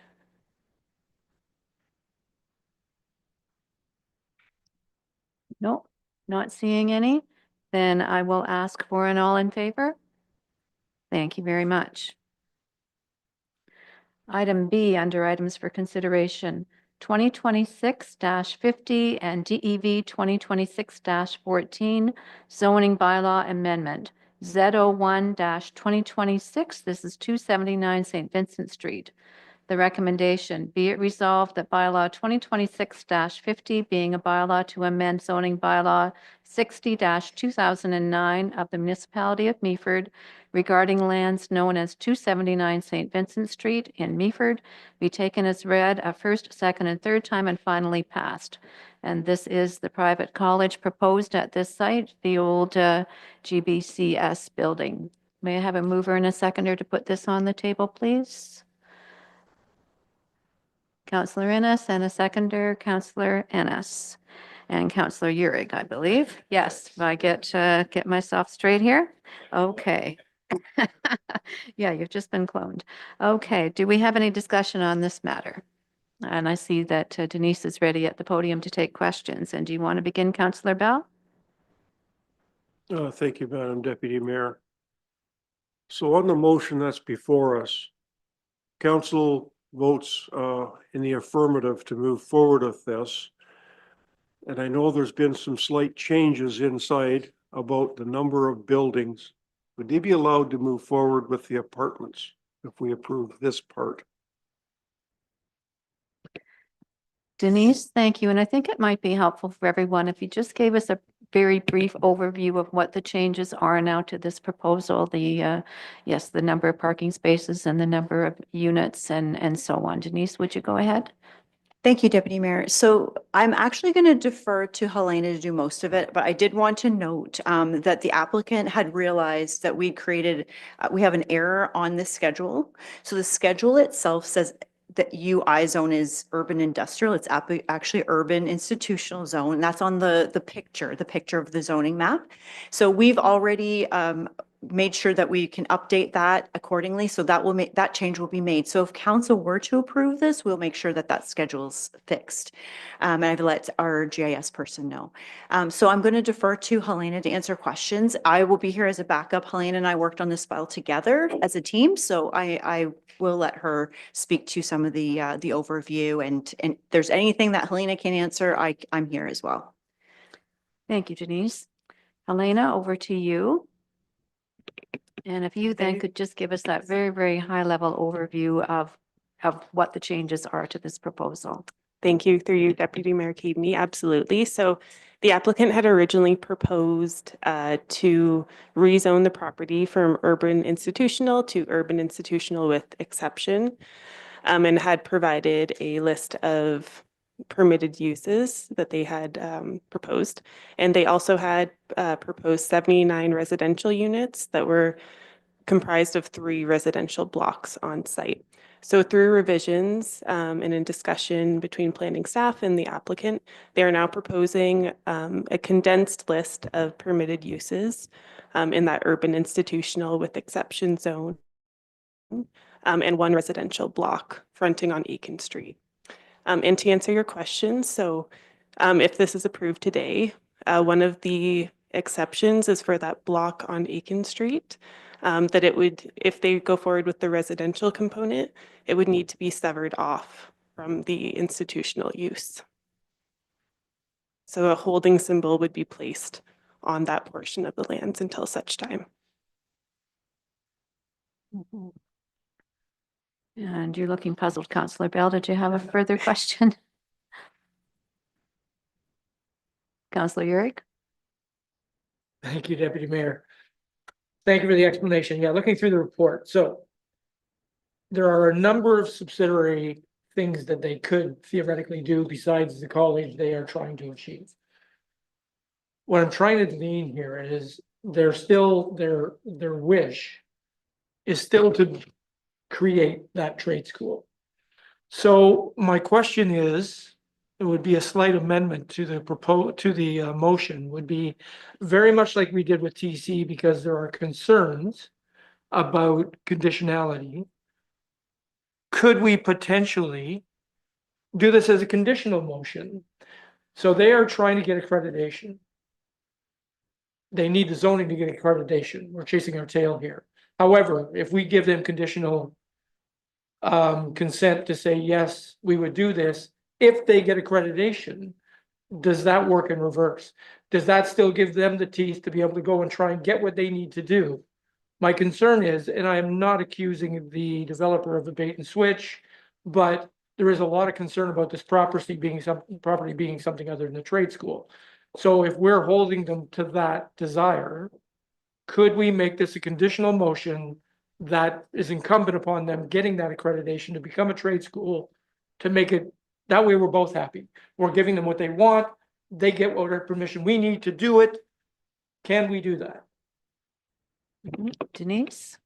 I'm going to jump in here. I wore my taller shoes, so I wouldn't have to move the mic as much for Helena and I. So no, you can't. So you either need to approve it. You could say, we don't like this bylaw, go back to the drawing board. It's possible, but right now, this is what the applicant and staff have come up with together. So if you didn't want to pass this as is, we would want to know why and what kind of feedback, and then it would be basically a deferral to go back to make a change. But in terms of giving a conditional bylaw, I've never heard of a conditional bylaw before. So could you have a hold on it until such time as somebody has approval, potentially, but unfortunately that would make this very, very murky for the owner. The reason why all those other uses were added to this bylaw, why the request for sort of a variety of uses which has come up, is because the applicant looked at how restrictive Meaford's bylaw actually was, and the institutional zone is extremely restrictive. Municipality has the right to do that, but it is just restrictive. So they looked at some other zoning bylaws around and basically borrowed from City of Owen Sound and said, hey, this one's a lot more flexible. Could we have this? And then through that applied for a more flexible institutional zone. So what could happen is if they didn't get the accredited college, they could use one of those other uses. So they could have, classes in there for art or karate classes or things like that could still happen because those uses are still built into the uses that are in that zoning amendment. It allows for some of that flexibility. So the teaching component could be less of a post-secondary school and other things if they didn't get it, or if they didn't get it in the first year, for example, they could still continue to use it. The issue that this applicant will have is right now they don't have any use of the property. They technically can't use it at all. So I think what we would want to know is if you had feedback on what types of things you don't support, we would really want it laid on the table so that we could work with the applicant on that. But right now, the idea is to be flexible. So for example, if they only use half the building, they could still use the other half for karate or pickleball or art classes or music classes or things like that, a daycare center, those sorts of things. And as it was, because there are some other uses there, hospital and nursing home and things like that, there were questions about, why are those there if they're not proposing it? Because it was in that more flexible institutional zone that they saw in other places and had just asked, could they have that flexibility, which would allow for a long-term flexibility of the uses in the future if the college wants to transition to something else, or if in the meantime, it takes a few years to get that approval.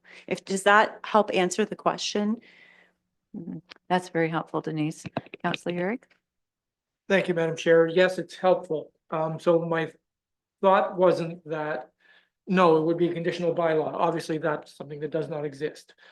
my consideration was that, no, if that bylaw was basically refused and then went back to being a motion as to whether or not a motion could be pursued to create a vehicle that would be a motion of support from us to zone it if they got their accreditation. That's different than the actual bylaw. So that's why, yeah, that's the big decision part of this. And the reason I say that, and I apologize, I'm fiddling around here, but my computer picked a lovely time to restart. So I'm bouncing between my phone and my computer. Because when you look at some of the permitted uses that are in that broad scope, we've had a lot of public input into what the breadth of this building is going to be and how it's going to impact a lot of things to do with that area. School, a small trade school, and removing the 2 residential buildings went a long way to doing that. And again, a 3rd building would have to even be separate, so that becomes separate part and parcel conversation. But if they did go to be a long-term care facility or a hospital or a place of worship or a museum or a medical office, it's obviously very different than what this is. So to lump that all into one umbrella, or one bucket, seems to be a bit much from the public's perspective of what they're being asked to comment on right now. Is this being a school? How do they feel about that? They're not being asked to feel about all these other things, which would be a totally different conversation. So that's my concern about this wide breadth of what we're creating here. And does, at some point, if we do this, and if it does pivot from the school to one of these other entities, how does the public input come in at that point in time to impact the decision-making of what it will eventually be?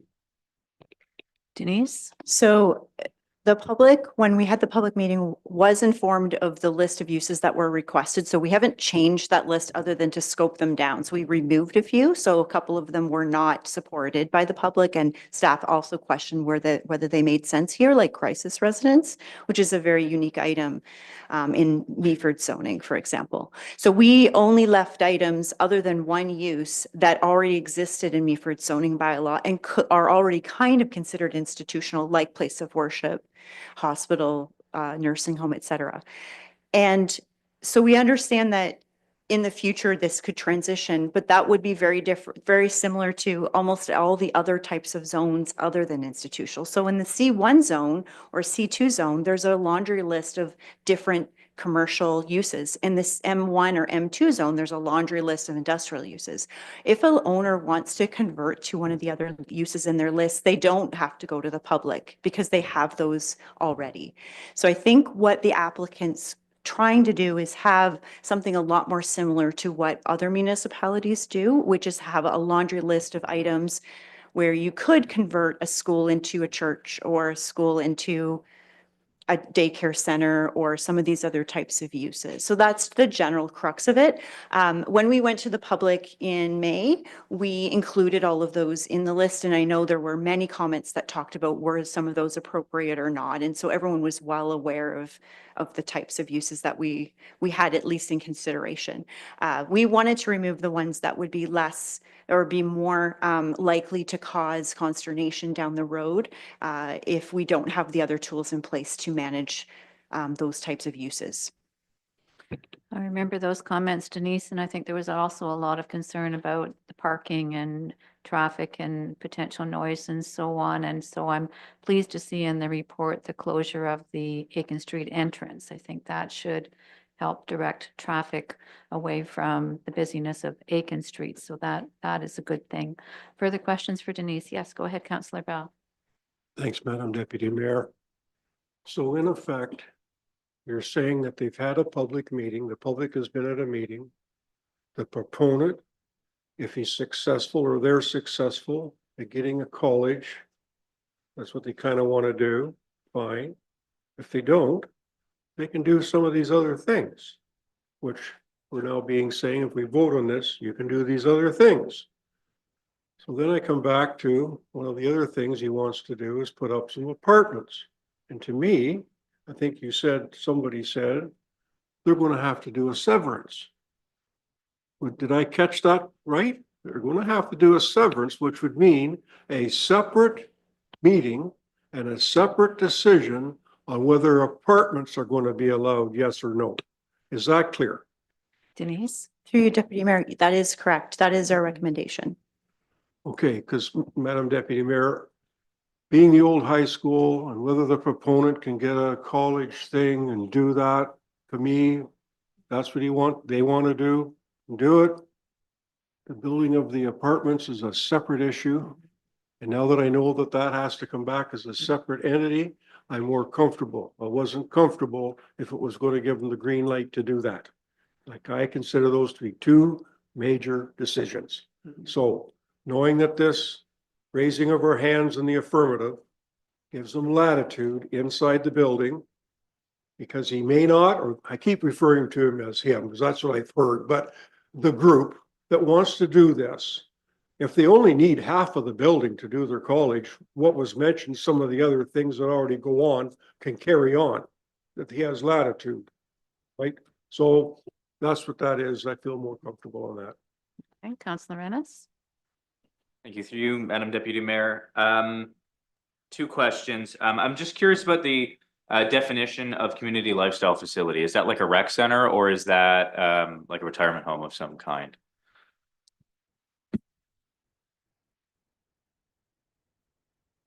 Would it be helpful for us to read it out? It is in the report, but it might be helpful because it is a very unusual use for us. It's new.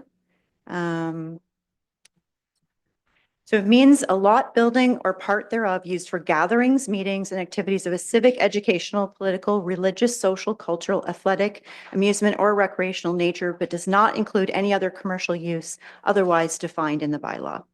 So to my mind, it does have some of the other uses in and of itself listed.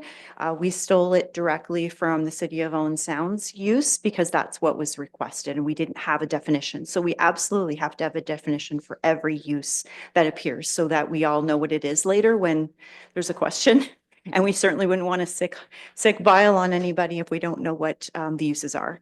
So we had to add that. But we did borrow it from City of Owen Sound's. Okay, thank you. And then my other question with so the administrative penalty system coming in August, I think we said, right? So in August, at the moment, it was explained that they don't have zoning for any uses of any kind. So, you know, if this takes time or anything like that, would they be in this situation potentially in August that they could face administrative penalties because they have pickleball going on inside? Denise? So through Deputy Mayor, that would depend on whether council passes this zoning amendment. Right. So you're being asked to pass it today. So if it doesn't get passed today, then they won't have any of those uses. Okay. Margaret? Thank you, Your Worship. And just to clarify as well, we're only starting the administrative penalty process with 6 designated bylaws.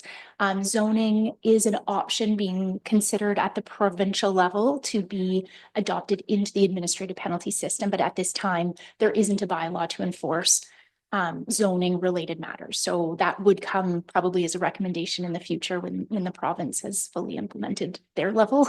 So we can look at it at ours.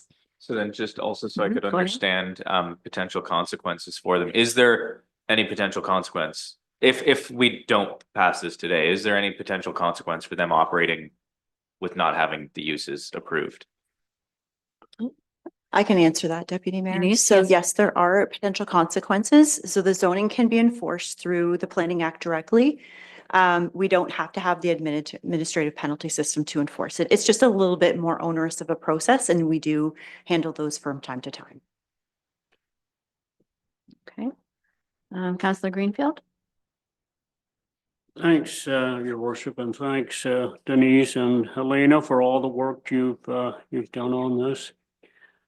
There are a couple of things about this application that I like, I appreciate. One is that the building will be kept as an educational institution, which I like that idea. And the second one is the trades, education in the trades, building trades has been mentioned, and I certainly like that. idea. I understand it's not compulsory by any means for community colleges to have dorms or residences. Apparently in the province, there are 24 community colleges. Some have more than one location, but 24 official colleges. 19 of them have dorms, 5 do not. Kind of interesting, Mohawk, Seneca do not have a dormitory. So I find that somewhat interesting. As far as I'm really pulled between this, because as far as planning, yes, I can see that this can be supported. I do have concerns, as Councillor Urick mentioned the number of uses for the building that are still on the list. I do have concerns about that, but what I really have concerns with, and again, I realize it's a planning issue, but the traffic, the parking, we're looking at maybe, I think the report says something like 240 people being involved day to day. I have to look at it from the viewpoint of the neighbors, of the community. As far as traffic is concerned, I mentioned before, we're looking at, in the near future, a lot more activity down on St. Vincent Street. Not just this proposed college. And I just feel there's going to be a lot of vehicle problems on St. Vincent. There's going to be a lot of pedestrian problems on St. Vincent. So, again, I know it's a planning issue, but I don't feel good about supporting this, at least not at this time. So, when you call for the vote, Deputy Mayor Keaveney, I will be opposed. I understand that, Councillor Greenfield. Councillor Urick? Thank you, Deputy Mayor. Councillor Greenfield started that comment with, well, I'm glad at least the school is going to continue to be a school. That's not what this bylaw says. The school says we're changing it to urban institutional exception, which means it could be any one of those things that are there. So there is no guarantee that this will be a school, even though their desire is to do that, and I respect that. So my concern is what you had said earlier was that if it does pivot and become something other than the school, and there's no real public input scenario as there is now, what are the mechanisms so standard zoning is going to come into play? So for example, they do say, let's make this into a long-term care facility. Let's make this into a place of worship. Let's make it into something else that they've already shown that they actually wanted to put 3 extra buildings on that property at one point. They pivot into something else where they again want to do something like that. What are our safeguards then to say, well, we're going to have to take a hard, long look at this because now we need to determine what can and cannot be done on there. So what are the mechanisms then if the public input is not as much engaged in this, and we are being concerned and knowledgeable or respectful of our neighbors on this one? What are the mechanisms that are going to be in place when they pivot to if they pivot to something else to control that? Denise? So through you, Deputy Mayor. So the parking itself is certainly the key thing. I can't speak to the types of uses. So for example, if half the building is a place of worship and 3/4 of the building is rental of different rooms for teaching, different lifestyle type things like art and whatnot, they still have to have one space per 50 square meters of building area. So they will have to ensure that they have that parking. That will mean that they can't just build a whole second building, which is why we weren't able to support those housing units, because they were losing way too much parking on that site, and we considered it an overbuild at that point. But if they did want to just launch a daycare center and maybe have a few other different things. They still have to have one space per square meter of building area. So that will combine all of the things, which is just how we did the SCP Center or some of these other ones. If the building doesn't change, then it won't change any parking requirements because it has enough parking in the area now.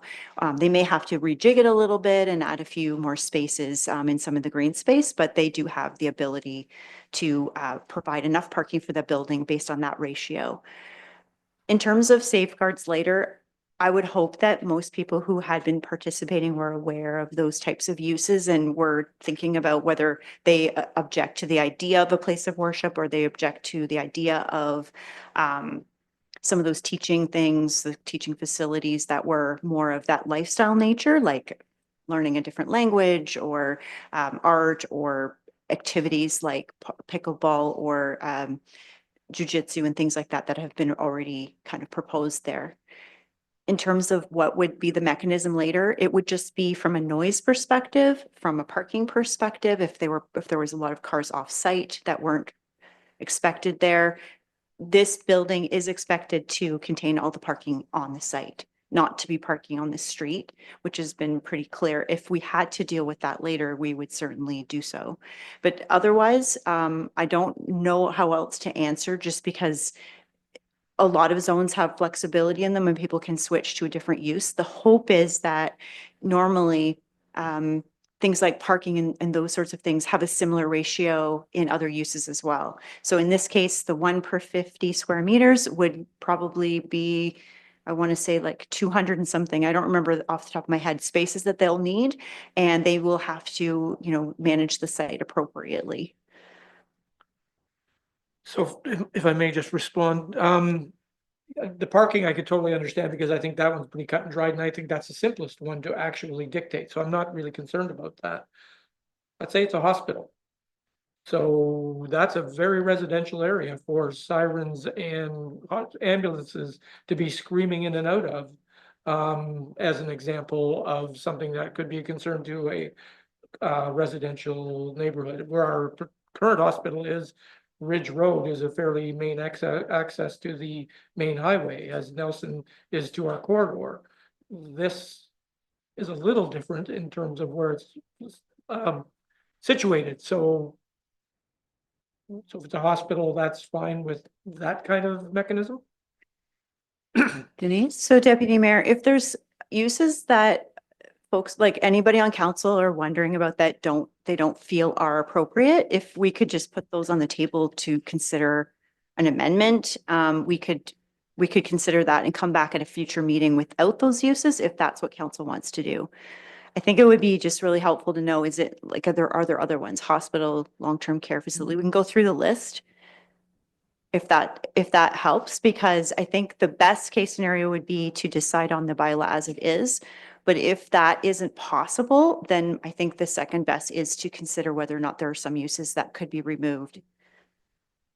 I would defer to, as I won't be here at the next meeting, I would defer to Amy on whether she can support that, because she certainly would have to action that. And Director Ken, would you like to speak to that? Thank you, Deputy Mayor Keaveney. Indeed, I would agree with Denise. If there are uses on that list that council would prefer to be removed, it would be very helpful to hear those itemized so that we could either as an amendment to the draft bylaw that's before you today, or as direction to go away and come back. We can certainly do either of those things, but if council's feeling clear on a use that they'd like to see removed, then that, not to get into the clerk's business here, but I would think that by a simple direction, we could just remove that from this draft bylaw. So understanding that, Director Ken, I'm looking back at you, Councillor Uhrig. Would you like to make that amendment to remove, you've spoken to the hospital? Would you like to go forward with that action? Thank you, Deputy Mayor. I'm actually siding with Councillor Greenfield a little bit, is that this is a rather shotgun menu, and I've got potentially more than one concern than that, and I think probably requires a little more consideration about what that could be and what the desire is and what it could potentially be. So I'd be more inclined to take another look at this rather than just strike that out of the list personally. So would you like a deferral? A deferral is going to come back as is. Mhm. It would just allow you time and give council all time to give further consideration to this list and whether Right. we would like to make any changes to it. If you would, that is your call if you'd like to defer it to the next meeting or if you'd like to make those amendments today. I'm willing to consider a deferral. Denise obviously had a comment she wanted to add, and just whether that's going to impact on it. Yes, Denise or Director Can? Director Can, go Go ahead. ahead. I expect Denise and I may be bringing up the same point, and forgive me for not bringing it up earlier. We are in the middle of our Planning Act timeline, and we've brought this this recommendation report forward at a time that will meet those timelines. So we are, I believe, toward the end of our clock ticking. So if we council doesn't make a decision by the time that clock runs out, we are opening ourselves up for an appeal to the Ontario Land Tribunal on the basis of non-decision. So just a caution that a deferral may progress us to an OLT hearing. Okay, and that's not a direction that we would choose if we have that opportunity, I don't think. So what we're hearing is that we should try and make some decisions today. Denise? And just for also an extra point to add, I would just say that it'd be really helpful should it be decided that a deferral is warranted and desired by council, we would need clear direction on what we're amending. So it wouldn't be like go away and come back with something different. We would really want to know the exact uses that council doesn't agree with so that we could take them out. That always makes things a lot easier for us when we're recrafting. So is it helpful for me to read them out again so we can decide which ones we don't like? Or has everyone got them in front of them? I think we all have them in front of us, and I believe if I'm hearing council correctly, the concerns revolve around the hospital and potentially the long-term care facilities. So I'm looking to see if anyone is interested in making that amendment. Councillor Ennis? Through you, Madam Deputy Mayor, I don't know, I'm not going to say I'm willing to make or propose that amendment, but I would argue maybe in favor of both of those uses.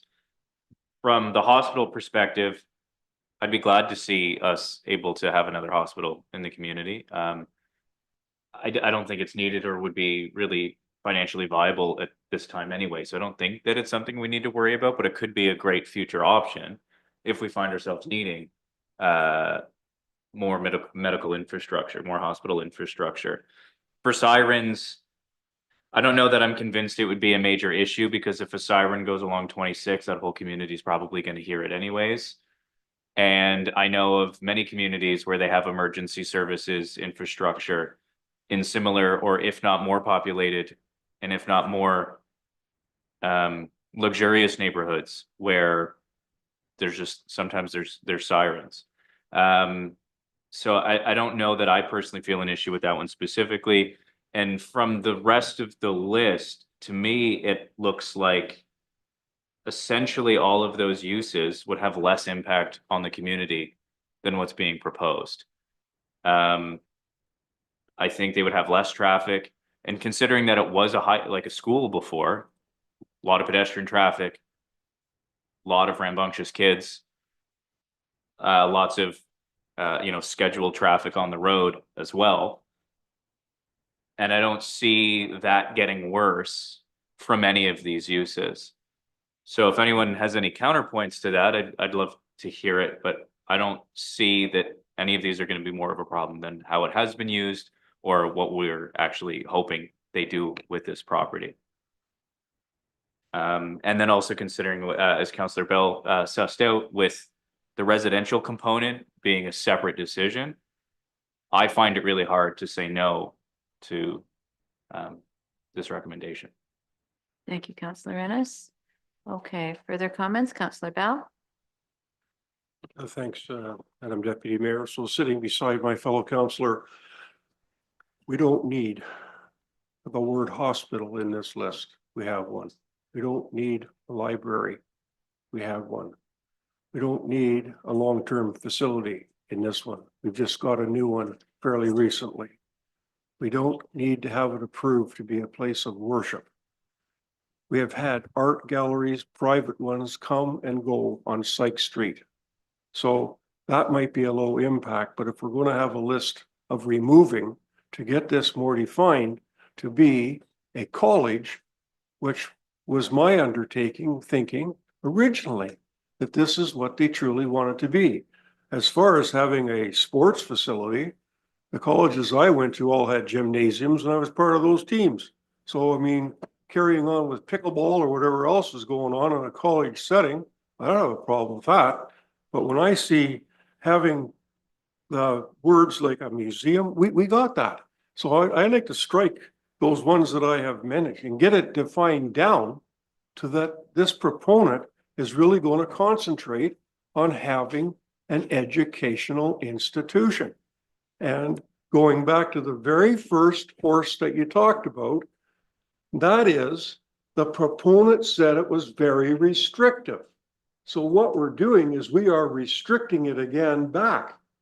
Are we not being, by what I've just said, probably being more restrictive than what the proponent looked at originally? Or is this even a little bit more latitude? Because I just see that the latitude that's being granted, and why my two fellow councillors over here are probably going to vote no on this. And yet I can see the value in having a trade school and another, I can see that, but I do not see these other things on this list. I want to get that defined down, that the proponent should concentrate on having the province of Ontario let them become a college. Councillor Bell, thank you for that. I think in terms of the library, and you and I remember the library that existed in the school. So I interpreted it as continuing with that sort of a facility within the structure so that there is a place for students to go. Yeah, that's my interpretation of the library is just what's existing. I could be wrong in that, but I'll come back to Denise or Amy if they wanted to comment on Councillor Bell's thoughts.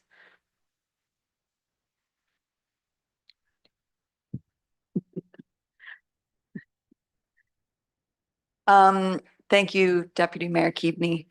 I think really the only thing that comes to mind in response to the notion of sort of duplicating community landmarks or central places that we already have, library, museum, etc., hospital. I do think that, it's incumbent upon us to plan for long-term changes, and things can change very rapidly in a way that sometimes we can't foresee.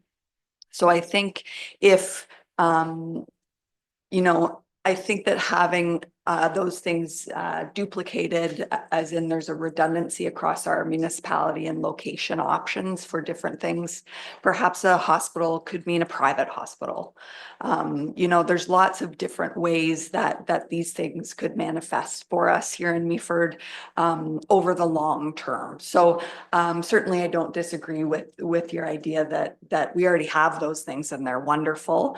But who knows what the future may hold. And so if we think that those things are compatible with the neighborhood, which I think is the primary question, then it is beneficial for any landowner in a circumstance where they're trying to, run enterprise or have options moving into the future, to have a little bit of diversity to help see that land use or that property succeed. So the last thing we want is unoccupied buildings that are as interesting as the former high school just sitting empty. So that was a big part of our motive here, to create a little bit of diversity so that we could see that building be used for good, positive community uses. So that's all I have Thank to you say. for that, Amy. And I guess in thinking in that vein, if we're looking at traffic and those concerns, some of these uses might see traffic coming and going at different times as opposed to the 9 to 3 of a school atmosphere. So that might help out slightly in that regard. So any further questions from council? Councillor Urick. Thank you, Deputy Mayor, through you. Councillor Ennis, I appreciate, yes, the odd, yeah, we hear the odd siren going by in 26 as well, and you hear it.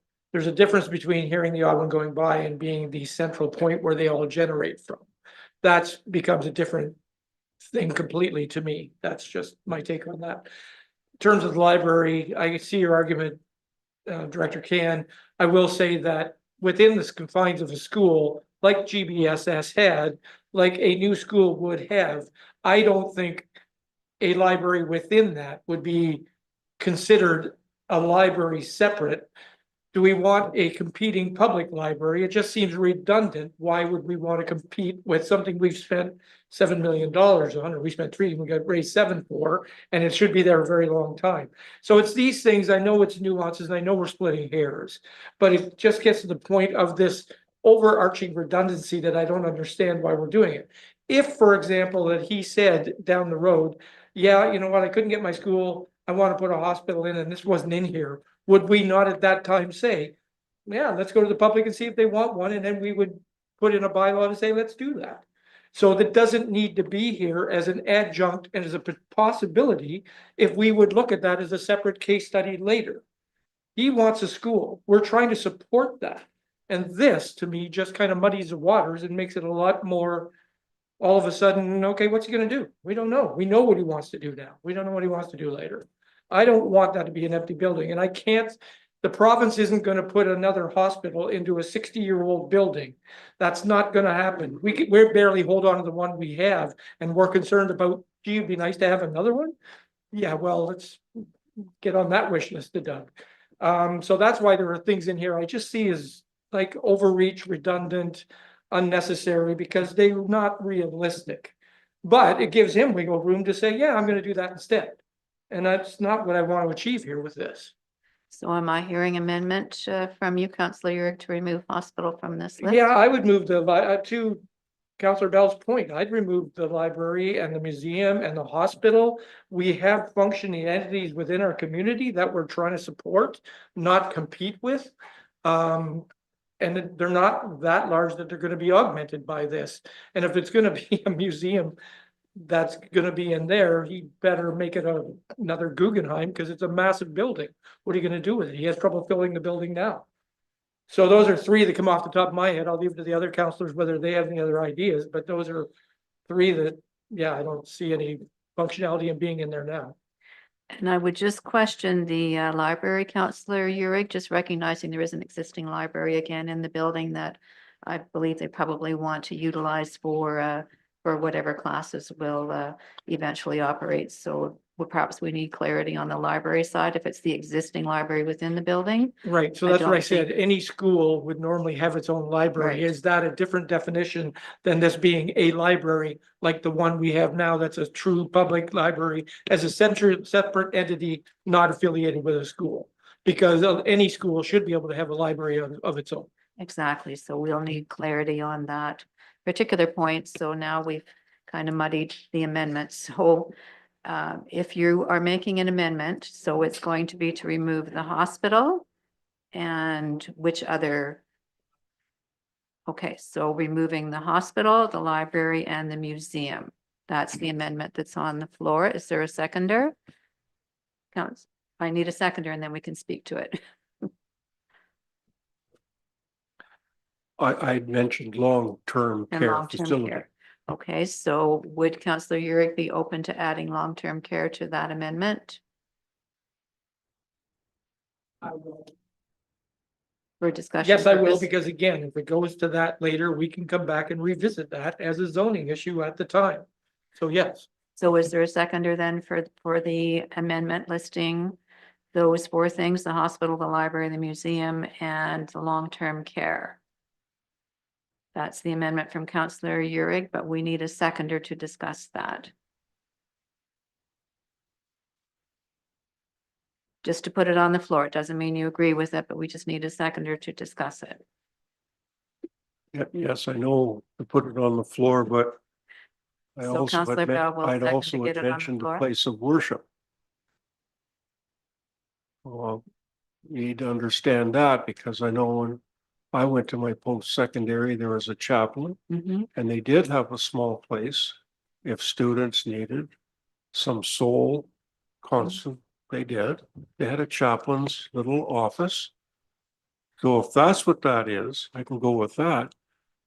But if they're talking about a community then coming, that to me is another issue.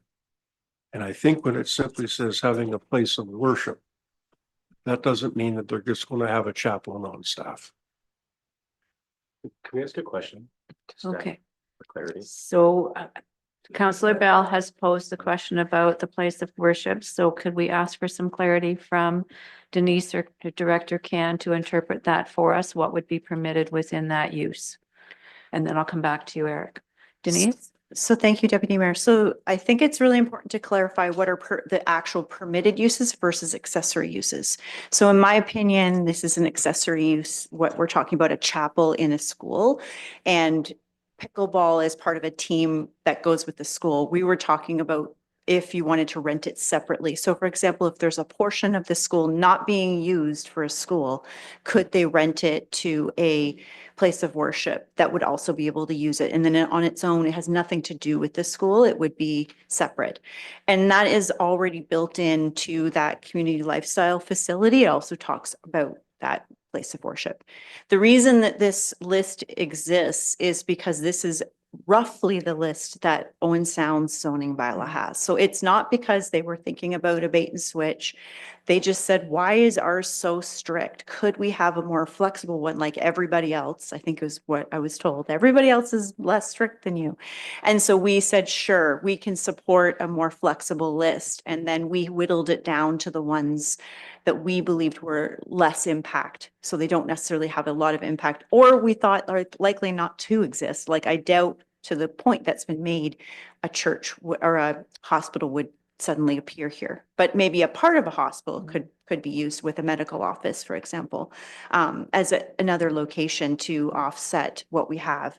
So to the question, library and the place of worship were standalone uses. We would consider a library within a college or a food service within a college to be accessory uses. They're built into a school, tends to have a cafeteria, tends to have even a licensed one for a college, for example, but it's not a standalone use that you just put in a restaurant or you just put in, you know what I mean? So in this case, this library was a standalone use. So if it is not desired to be there, then as a standalone, then it would become just the accessory use. We would have to strike it. Okay. Okay, and just coming back to the medical side of things, should we be fortunate enough to attract more doctors, we will be in need of office space. So to allow that medical use in this facility would give us an option for future doctors. So that that could be good. Okay, so we do have an amendment on the floor and we're having discussion on that amendment. Councillor Greenfield. Thank you, Deputy Mayor. Keaveney, okay, as far as the list is concerned, I could go along with removing the hospital, the library, and the museum. As far as the long-term care facility, we do have an aging population, and I really don't have any objection to a possibility. That's what I would have left in. The other one is place of worship, and all we have to do is look at today's diversified Canadian population, and they do represent a number of religions and a number of needs to for a location to celebrate their different religions. So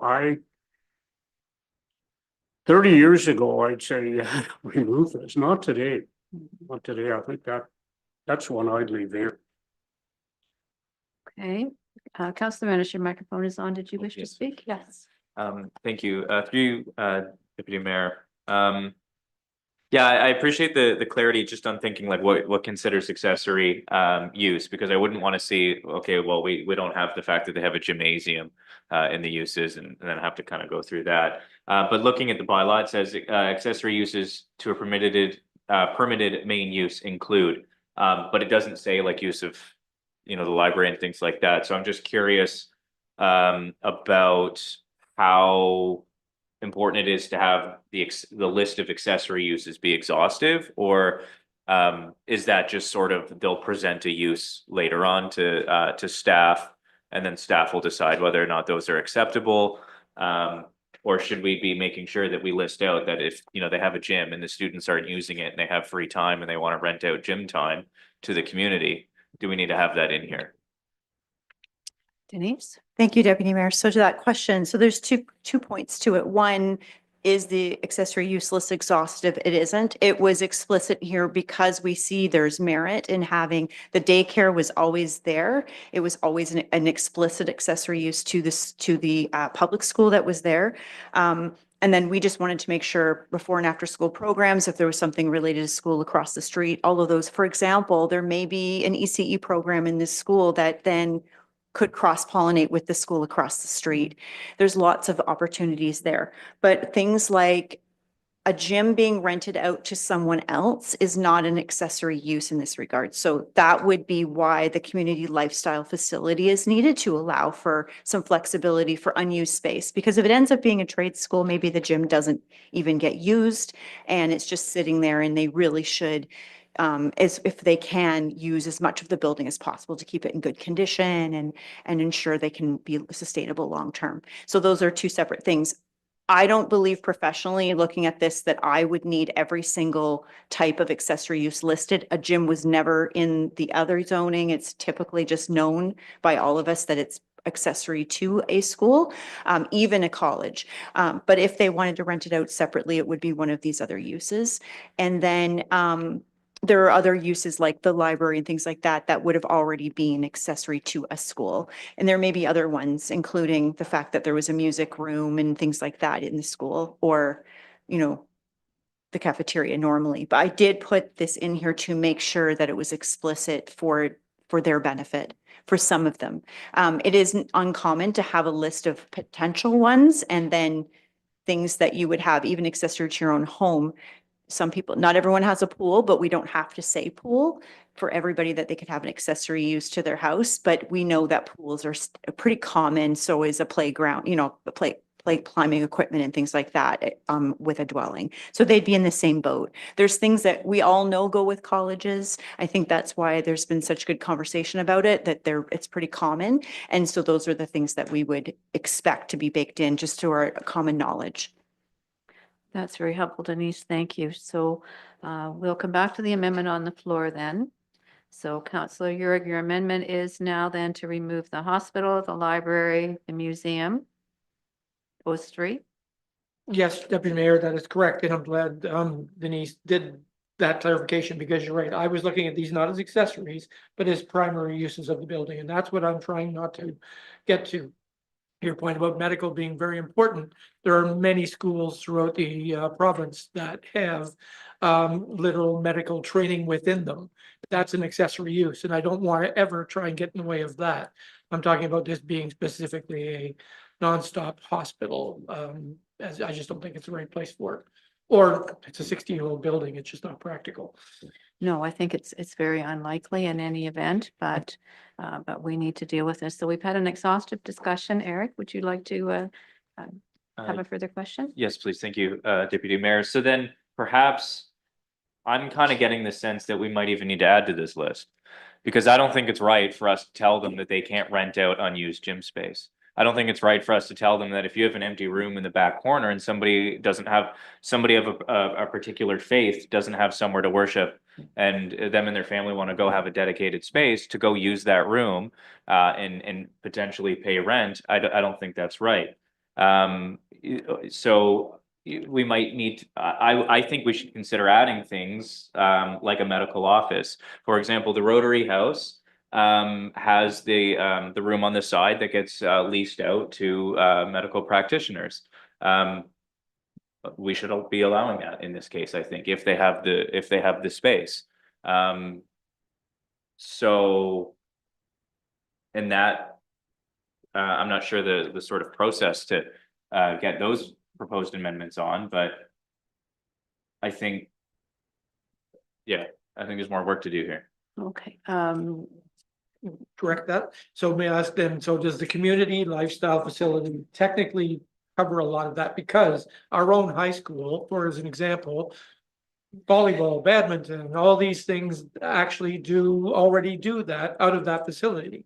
This, if there's going to become a school with a gym, I would envision that being exactly the same thing.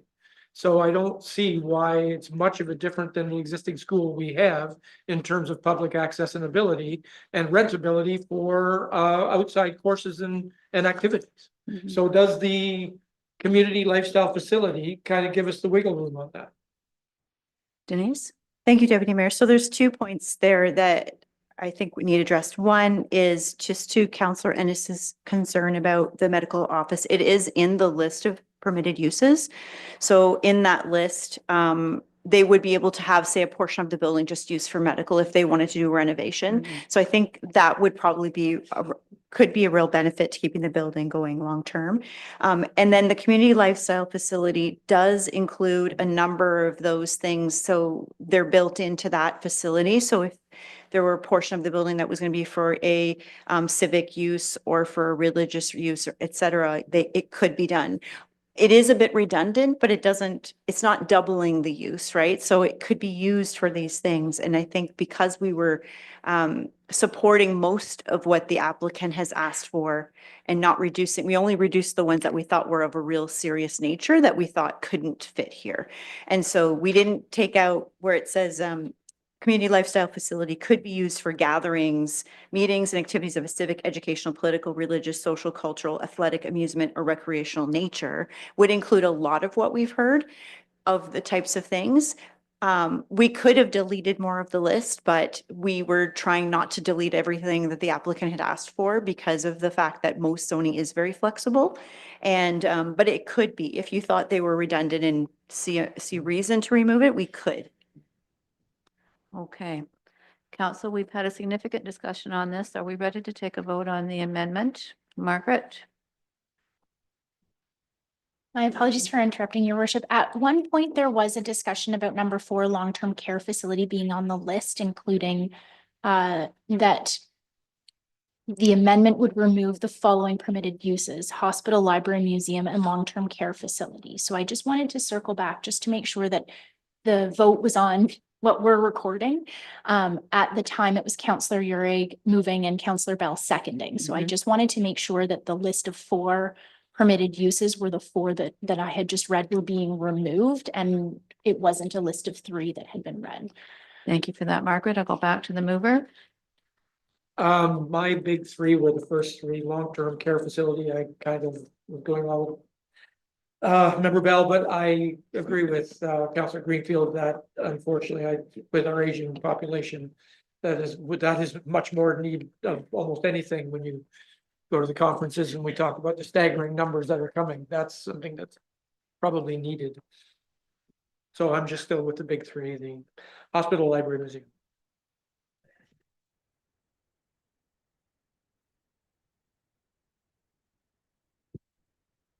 Thank you, Madam Deputy Mayor. I don't mind seconding it to get it going. But when we vote on it, if Margaret would be so good as to say what they are specifically, that would be helpful. But I'll second this.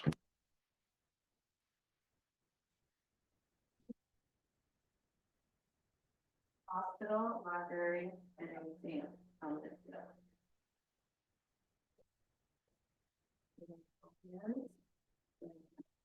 Council with that Councillor Ballot goes straight.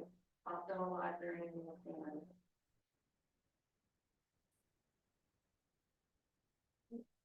Margaret?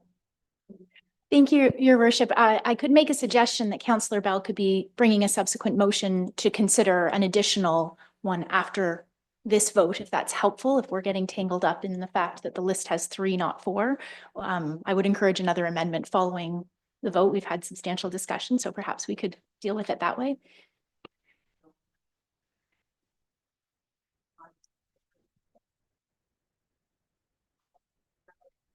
Hospital, are there anything from this list? Okay, and that happens. And any additional amendment to this motion?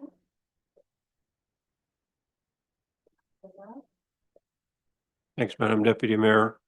So let's have a vote at least on the place of worship. Okay.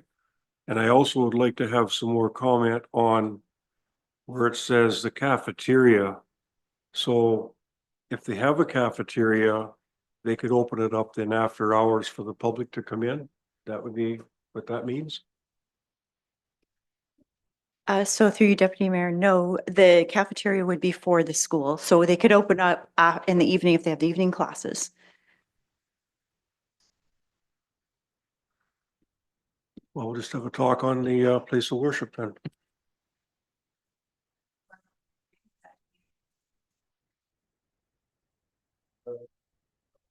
They can do that under the community lifestyle. And any service club could ask them for room. So I think that's anyway, just call a vote on place of worship, please.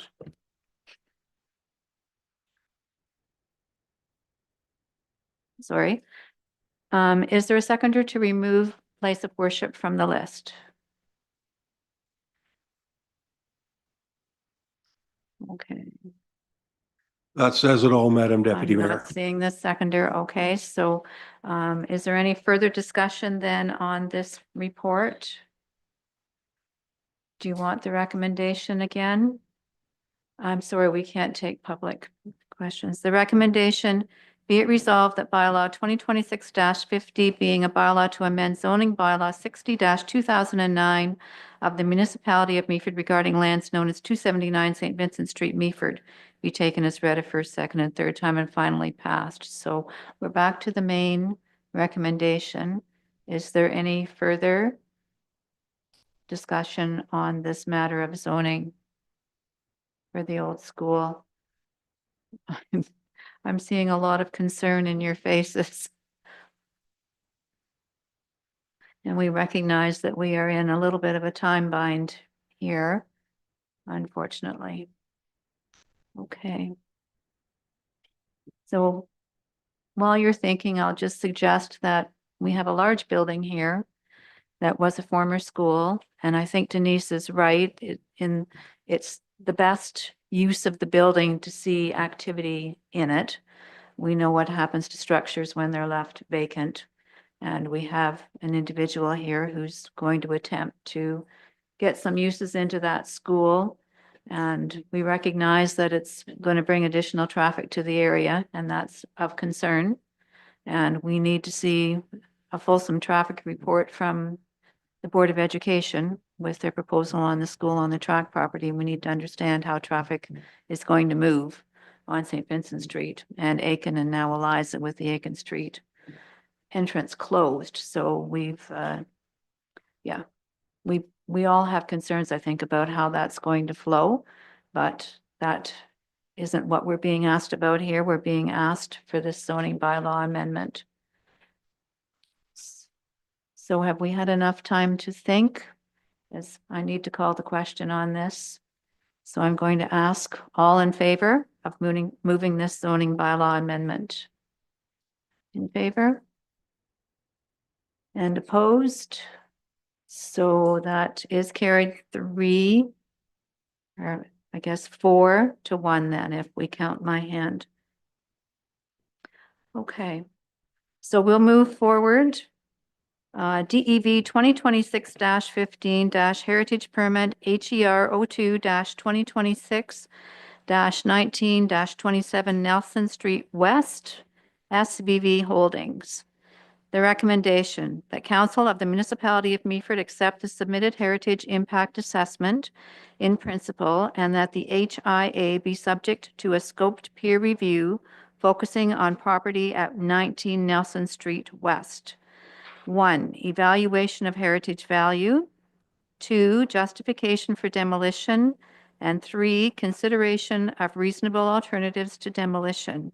And that subject to the findings of the peer review, which may make additional recommendations or refine the proposal, approve heritage permit application HER 02-2026-19-27 Nelson Street West, seeking a demolition of 19 Nelson Street West and redevelopment of both properties to a mixed-use building with the following conditions.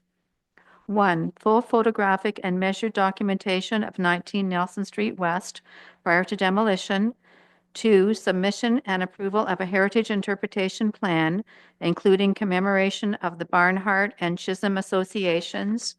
3, salvage of heritage materials where feasible to the satisfaction of planning staff. 4, final building materials and elevations to be the satisfaction of planning staff.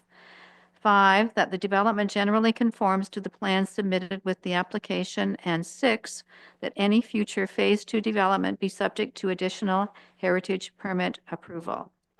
A mover pleased to put this on the table, Councillor Greenfield, and seconded by Councillor Uhrig. Now open for discussion, and we did hear a deputation on this at the beginning of our meeting. Councillor Uhrig, please begin. Thank you, Deputy Mayor. So I just have a question to Denise, I guess. So I'm a little confused. So this did go to the Heritage Committee already, and they basically have already said that everything was fine. Per the deputation earlier, I mean, we're building new buildings on this. We're not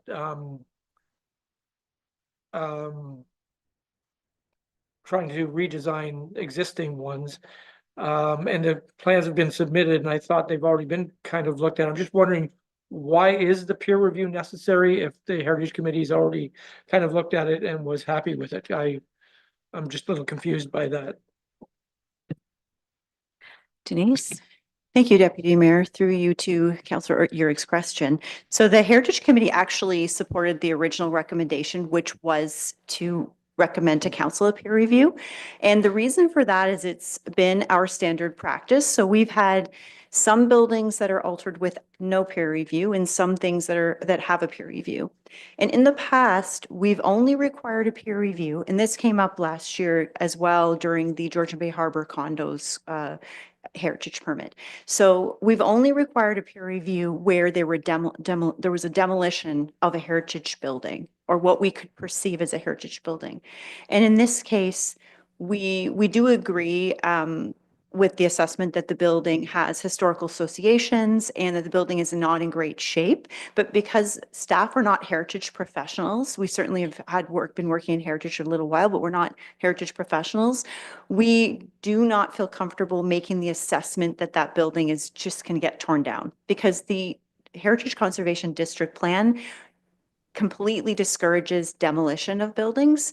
And it's certainly because of the fact that in many cases, especially if you think of bigger cities like Toronto and ones with lots of heritage buildings, there's that, what we coined demolition by neglect. So someone neglects their building for a long time, then they say, oh, it can't be fixed, so we're going to demolish it. And so we're trying to avoid the eventual demolition of buildings because of neglect in our downtown core. And so that policy is very strong, saying that generally speaking, demolitions are not permitted. However, even though it says that, there will be times when there is no other option. And in this case, their heritage impact assessment looks at the impact that the building is making to the downtown, what kind of character contribution it's making, and what the condition is.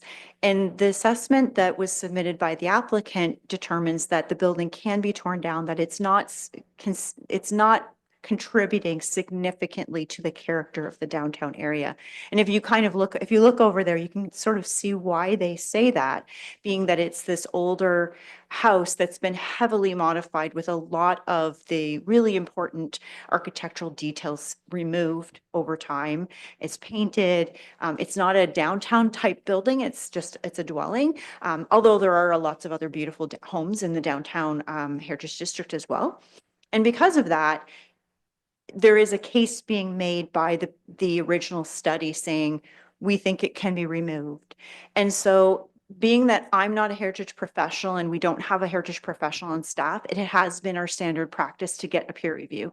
So we have done that a couple of times before, and that peer review would just look at whether they agree with the findings. But when I look, that's why my recommendation is not to just to do a wholesale peer review of the HAI or HIA, the Heritage Impact Assessment. It's to actually just look at that dwelling. So if you consider the first three, 1, 2, 3, the valuation of heritage value, justification for demolition, and consideration of reasonable alternatives. It's just related to 19 Nelson Street. It's not a peer review of the whole thing. And this is why we didn't require a peer review of Georgian Bay Harbor, because that property is vacant. So there was nothing to demolish that we would be worried about losing, any kind of resources that we'd be losing. In this case, there's 2 buildings proposed for being demolished, but only one in phase 1. So there's 2 parts to the proposal, and they're basically 2 parts of a commercial and residential multi-use type redevelopment. And phase 1, which is on Nelson Street, proposes to tear down that house and rebuild a commercial and residential mixed-use building. So it's just on the demolition that we were looking for a peer review, or we recommended it. The committee didn't have a lot of commentary about that request for a peer review. They just supported the motion. They did have questions about the use and some of the other things that the applicant was able to answer about parking and the use of the building. So that's the meat of why the peer review. I have helped craft a motion that if you didn't want to do the peer review, the clerk and I have crafted removing it and what that might look like. And my only request there would be to add a section that says that demolition wouldn't happen until, because this would be more immediate and you'd be able to just start going because there'd be no peer review. If you remove that, I would request that we add a section that talks just number 7 to the list. And that would be that the demolition doesn't take place until after an application for the building permit has been applied for, and the site plan approval, which would be pretty standard. And that just prevents someone from applying for a demolition, demolishing it, and then just not doing anything. And then we have another vacant lot, right? So if that's the direction the council would like to proceed, I think we have an alternate, if that would be useful, an alternate reading of the recommendation. Thank you, Denise. And Councillor Bell? Madam Deputy Mayor, and I would like to move what Denise had just said, because I think that the peer review, and I like some of the things I read in here about, taking photographs of the building and putting up a plaque and having some history and making some things known. I think that can be done and done very, very well. So I would just say that I would like to move what she has said. She needs to put words, Madam Deputy Mayor, in my mouth. Okay, that's what I want her to do. Okay, then Denise. So I was gonna say, I can read it. I did craft it with Margaret earlier. So the 7th would be, and that the demolition shall not proceed until both the site plan approval and an application for building permit has been submitted for the redevelopment of phase 1. Is there a seconder for what Denise just said? Councillor Urick. Thank you. Any discussion on that number 7 then that would be added, which would mean that there would be no additional peer review required? Further discussion? Then I'll ask for the vote. All in favor? And that is unanimous. And I would just like to add that this is a really exciting project, I think, to see the beginning, the first phase of this plaza reconstruction, and to know that there'll be more commercial space in our downtown and office space potentially, and downtown residences. I just think this is a really wonderful project. So we are excited to see this go forward. And thank you, Council, for your comments and for that vote. Okay. We are ready then to move into Committee of the Whole. And I will ask Council, again, we have quite a bit still to cover. Do you want another 5 minutes? Margaret? My apologies, your worship. I'm just catching up. I was working on the wording for that, and I believe we need a vote on the main motion. So we Oh, had an of course amendment. we do. I Yes. believe Councillor Bell moved the amendment, and I just want to note for the minutes, we do need a seconder for that amendment. Councillor Urick, I Urick. believe you seconded that, And and we then- agreed to the amendment, but And we then if need we an can circle back to the main to motion. the My main motion. apologies for No, interrupting. that's my fault, Margaret. Thank you. So all in favor of that main motion?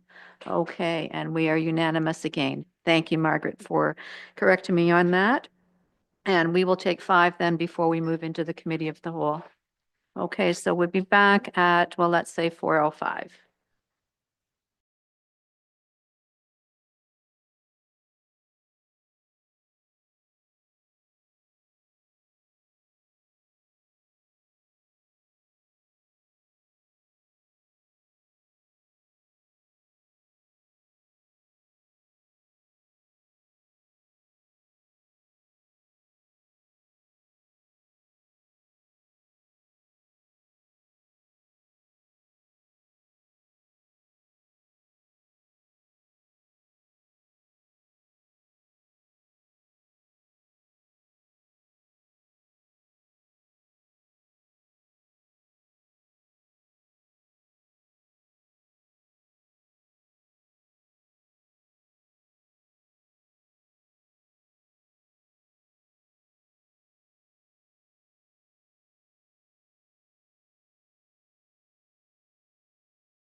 Okay, we will call the meeting back to order, and we're ready to move into committee of the whole. So the recommendation be it resolved, the Council of the Municipality of Meaford hereby go into the committee of the whole at 4:06 PM. A mover and a seconder, please. Councillor Bell and Councillor Urick.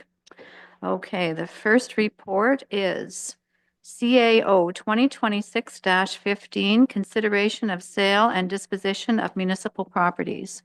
The recommendation that Committee of the Whole recommend Council of the Municipality of Meaford, 1, direct staff to initiate the process and procedure as identified in Bylaw 104-2007, as amended being the sale and disposal of municipal property policy for the consideration of declaring specific municipally owned property surplus for the purposes of sale and disposal of these lands through a public process. 2, direct staff to provide notice as outlined in Bylaw 104-2007 as amended, being the sale and disposal of municipal property policy for the purposes of declaring land surplus for the purposes of disposition and sale of these municipally owned properties as follows. 1, Woodford Crescent. 2, Kingston Beach Road, Plan 731, BLK A to B. 3, Sunset Beach Plan 539, Lot 5. 4, 148 Queens Bush Drive. 5, Ridge Road Plan 309, Lot 1696, Ridge Road. 6, Susan Street Plan 309, Part Lots 1323, 1324, and 1331.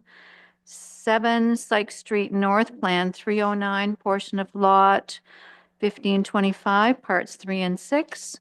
8, Legion Road, PIN 371090278.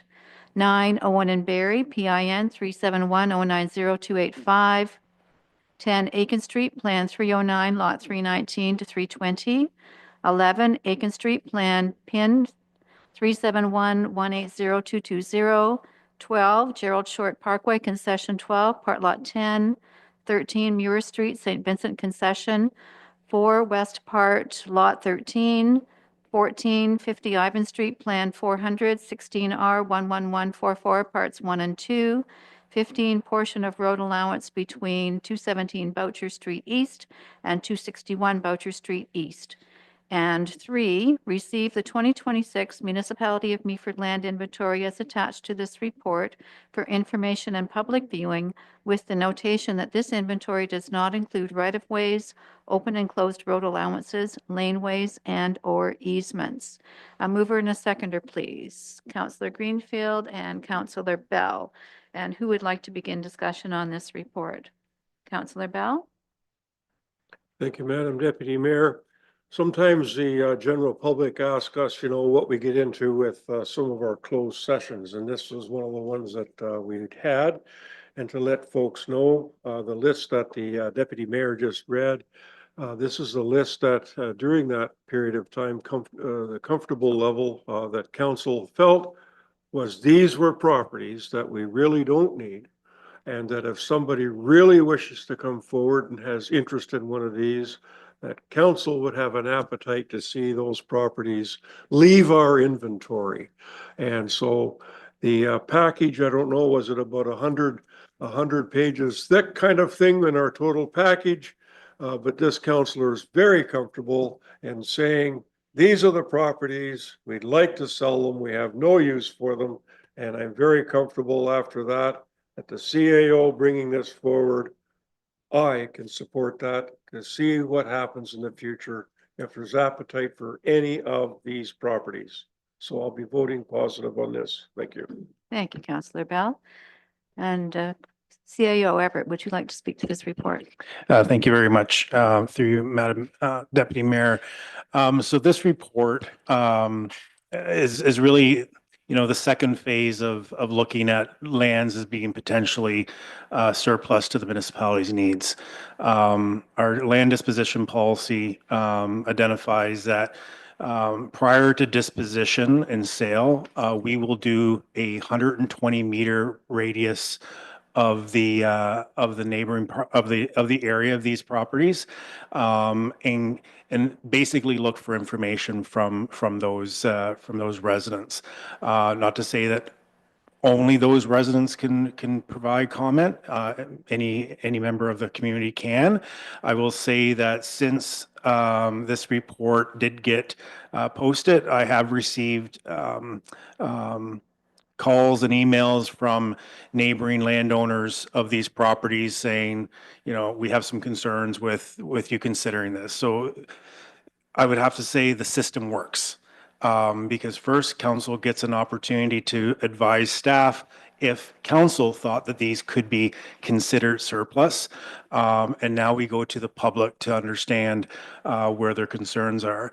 In doing these in the past, I will suggest that we may find that some of these properties have had previous, you know, agreements made that may not simply have been registered on title. And it gives us an opportunity to sort of go through the history to figure out, did everything get done, or were there some outstanding actions that needed to be taken? So the second part that I just want to say, I think it's really important that the public have access to the land inventory. I think every municipality should have their municipal inventory, land inventory available to the public to understand first where all the municipal lands are, and then secondly, to understand where their property stops and where municipal land starts. When we go through these types of reviews, it's very often that we will find some individual property owners may have extended where they think their property line is and may have, you know, buildings, pools, whatever, actually located on municipal lands. And this is an opportunity for us to work with those individuals in a respectful way to make sure that the lands that the municipality owns are brought back into the municipality's ownership. But it also requires the municipality to also acknowledge and maintain the lands that we own as well. So for those who are watching and those who have interest in this, the idea is any property that is large enough to be a building lot, we would have those done, an appraisal done in what we call on the highest and best use. So if a lot of these properties have a 66-foot wide frontage, many of them have municipal services. So the appraisal that we would get, which would be done by a third-party appraiser, my direction to them would be, if it's large enough for a building lot, we get it appraised as a building lot. So I do know that lots of municipalities in the past, you know, they've been asked to dispose of land, and you know, it's just work out a deal with the neighbor. The purpose of this exercise is not just to work out a deal with the neighbor.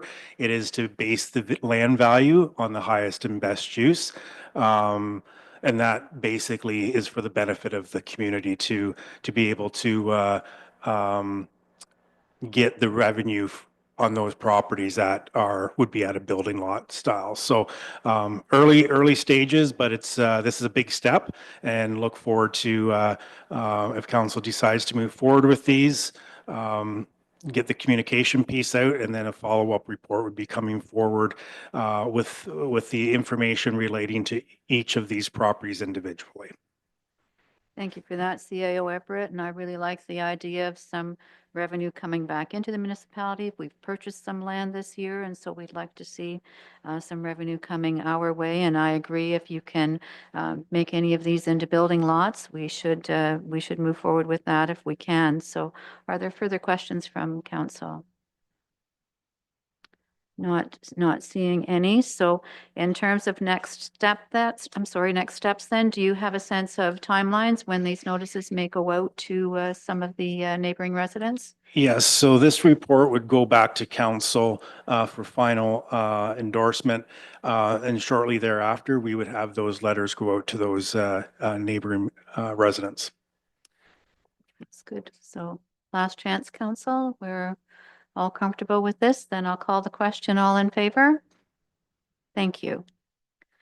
Next report, CAO 2026-16, Commercial Business Occupying Municipal Land.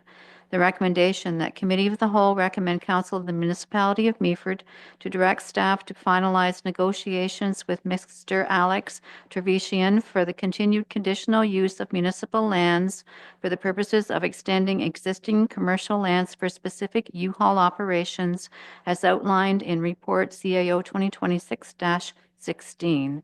A mover and seconder, please. Councillor Uhrig and Councillor Greenfield. And any discussion on this matter? Councillor Greenfield, I'll call on you. Thanks, Deputy Mayor Keaveney. I like the idea of the lease. This is, it's an interesting little piece of property right on the river, and I think, who knows, maybe in the future, the municipalities may have some definite usage for this, but I think as for now, this is at least for the short term, a very good idea. Thank you, Councillor Greenfield. Councillor Uhrig? Thank you, Deputy Mayor. And you did have in there about the maintenance aesthetics of the property, and obviously that's got to be paramount. So I'm presuming that there have been conversations about concerns about what the property has looked like to date, because yeah, if we're going to kind of extend that lease, it would be nice to have it look a little bit more professional. Through you, Mayor Deputy Weber. Mayor. There have been very little conversations with the landowner in this regard. This is a follow-up to the 2021 direction. The first and foremost was to determine whether or not the landowner or the neighboring landowner who has the commercial operation wished to actually consider the lease that was previously directed by council. At this point, the only feedback I really received from the neighboring landowner was a request to purchase the land. I will say that that request to purchase, from a municipality's perspective, the infrastructure surrounding that property, in particular the river as well as the bridge, we would not want to sell that land and limit access to any future construction needs on that bridge. So at this point, the recommendation was to follow up with the request for the lease, which was previously directed by council, and the lease would be the only negotiation on the table at that point. If the individual wished to pursue the lease, then absolutely. The agreement that we provided has some clarity about what the level of expectations of maintenance on that facility would be, what limitations to that would be as well, and also included is the requirement for commercial liability insurance, indemnification clauses, termination clauses, and maintenance and the repair clauses. So those have all been included into that draft agreement that we'd be working from. Any additional questions, Councillor Uhrig? Thank you, Deputy Mayor. Yeah, so I'm glad you stipulated that, because yeah, and any lease is going to obviously deal with the bones of insurance, et cetera. Do we actually have kind of a responsibility clause normally in our leases that would be regarding maintenance and aesthetics?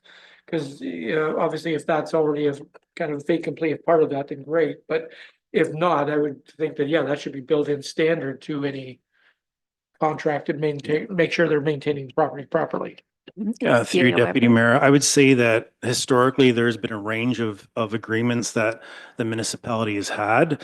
The agreement that has been drafted for this one really is what I would say the style and the template we should be using in the future. That covers all of those typical requirements and ensures that the municipality is reducing its risk as much as possible. And if I may ask CEO Everett, how did we land on the $7,000? Do we have a policy to establish leasing of lands? We don't have a policy to date. However, what I used was some of the square footage rates that we've received through other appraisals for commercial type properties that were based on square footage recommendations. Thank you. Anything additionally, council, on this report? Then I will ask the question. All in favor? Thank you very much.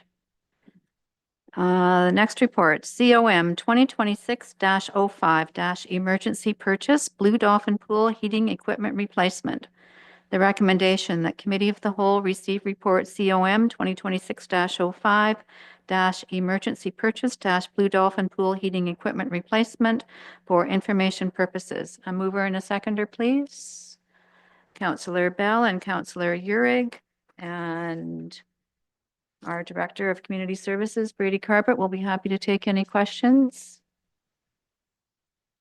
And not seeing any, we would just say, Councillor Bell?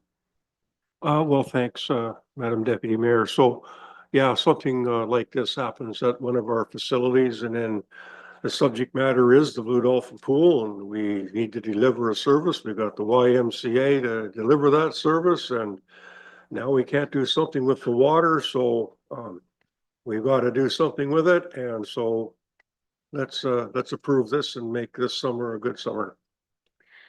Agreed, Councillor Bell, and I just want to thank Director Carpet for his prompt attention to this boiler failure, because you were very quick at finding a solution to get the pool up and running and open again, and we're grateful to you, Brady. Thank you very much.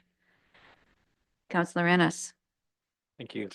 Through you, Madam Deputy Mayor, just curious about, I just want to confirm that replacing in this way is like a long-term, it'll be fixed, and like the heating system will be good to go for foreseeable future.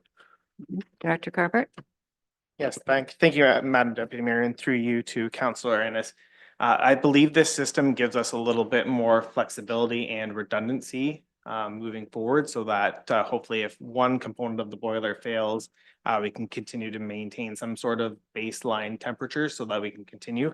The system still has no redundancy, so if the heat exchanger is the issue, then the 4 boilers can't operate it, but we're not foreseeing that. And then if we make a decision over the next few years that that facility is no longer in our plans, we have the opportunity to repurpose the boilers at least and use them in another facility.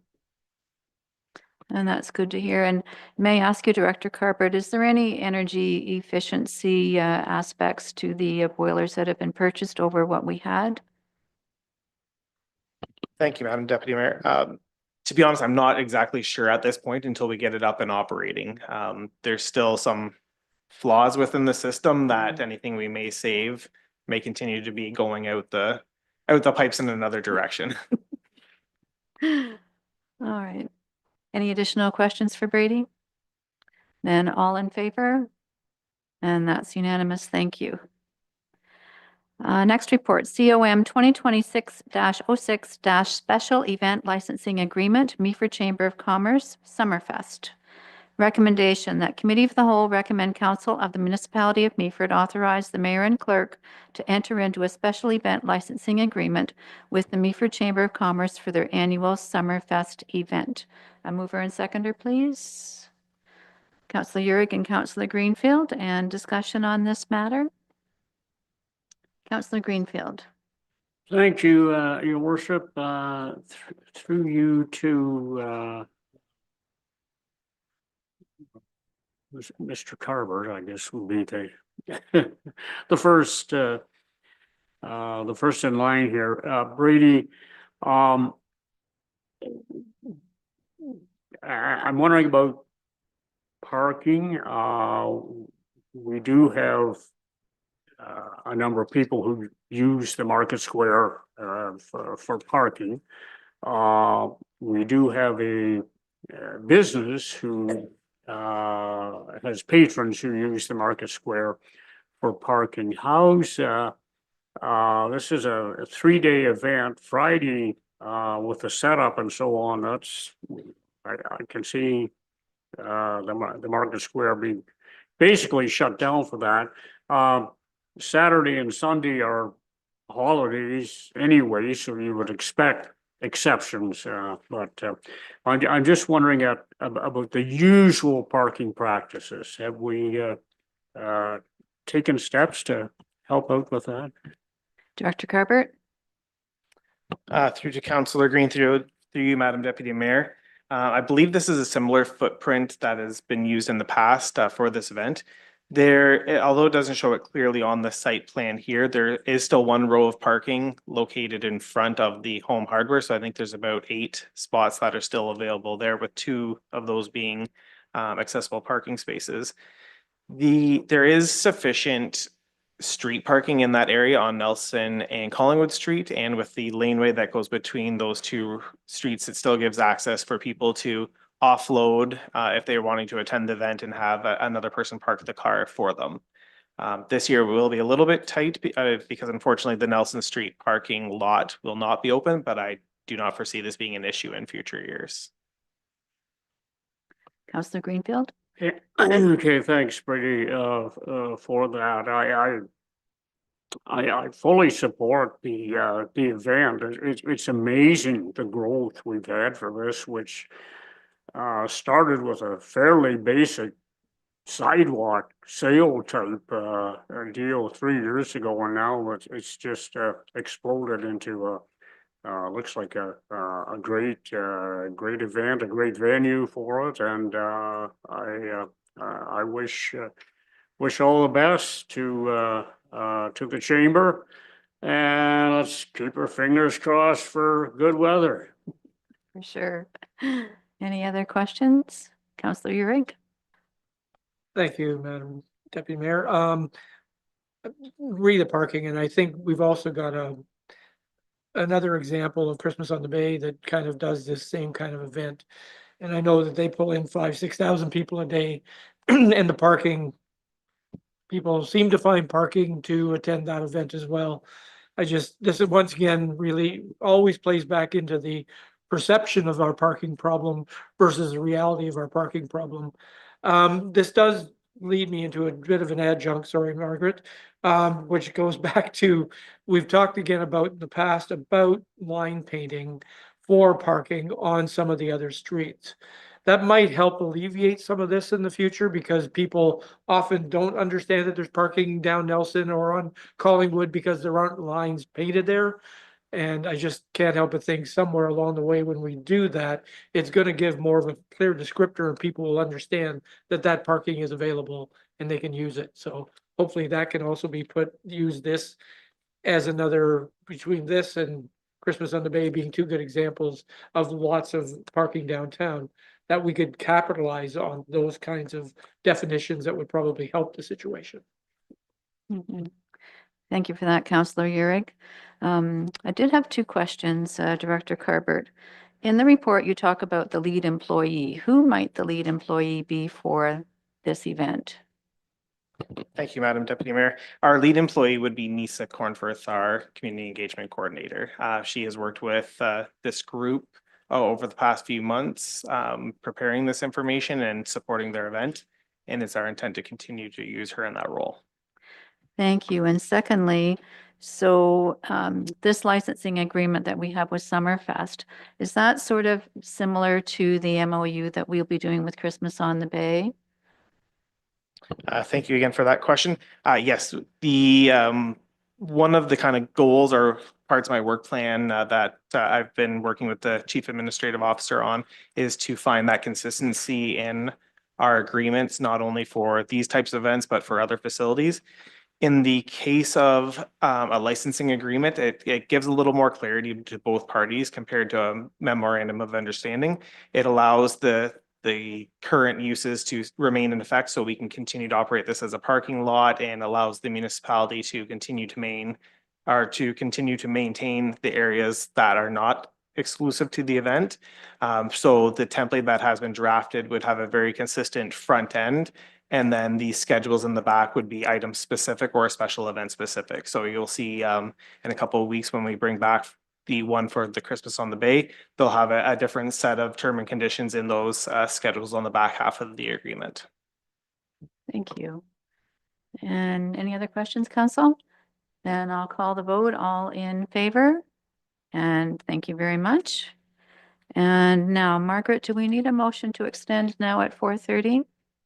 Thank you, Your Worship. It would be appropriate at this time. It's a 2/3 procedural motion, so we would need 4 out of the 5 current members here. Okay, so we've heard Margaret's direction, so we need a motion to extend, and Councillor Ennis and a seconder, Councillor Greenfield, and all in favor? And that is unanimous. Thank you. Next report, COR 2026-10, 2025 non-budgeted year-end transfers. The recommendation that Committee of the Whole recommend Council of the Municipality of Meaford approve the transfers to and from reserves and reserve funds as itemized in staff report COR 2026-10. And we have Director Dinsmore with us, our Deputy DCAO, who will take any questions on this matter. And any questions for Sam at this point? Okay. Sam, while they're thinking, I'll ask you a question. Director Dinsmore, the water surplus of $514,631 is quite significant. How did we end up with that amount? Thank you, and through you. Comes from a variety of different areas. It is a substantial amount. There was some staffing vacancies. You'll hear me say that throughout. That's kind of the main driver for a lot of these surpluses. Water also saw a little bit of extra revenue as well. Just from growth in our area? Yep. Thank you. And a second question, a deficit at the harbor. I used to always think that the harbor was a revenue generator for us. Has that changed over the years? With a deficit of $74,726.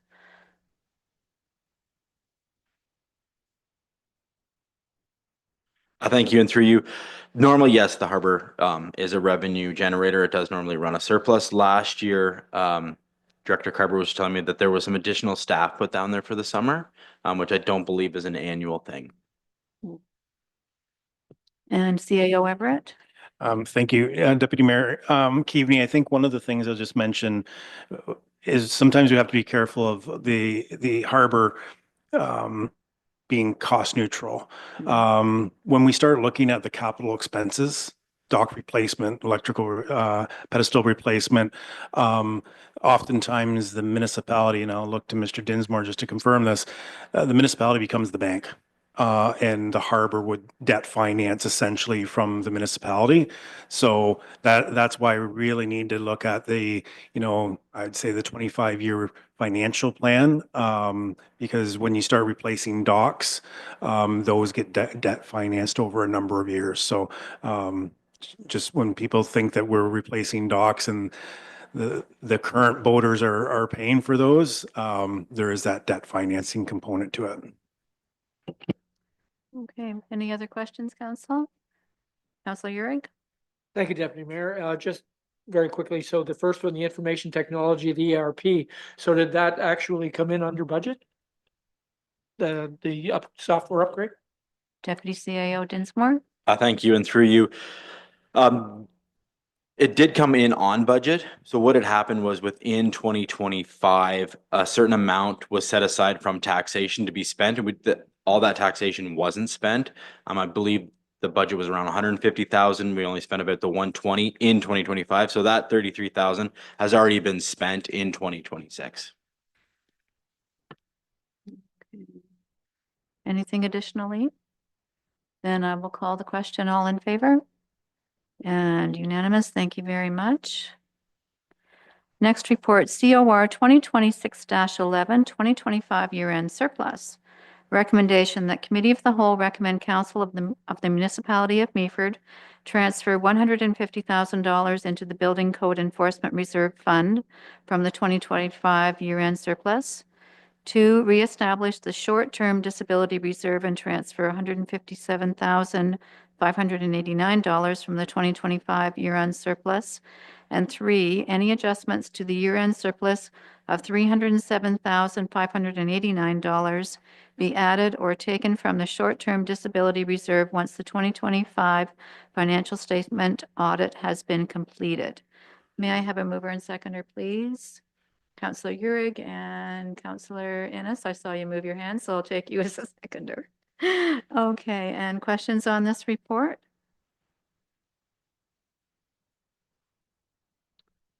I'll start while you're thinking. I would guess most of this surplus has resulted as well from salary gapping.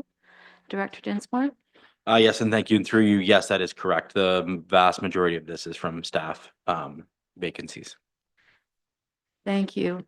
And I support the transfers as recommended, but oftentimes when there is a surplus, it comes back to council and we have a deliberation about how we might like to invest that surplus. So I just wonder if that's something we could look at, going into another term of council. But anyway, I do support the recommendations and understand the reasoning for the two that are here.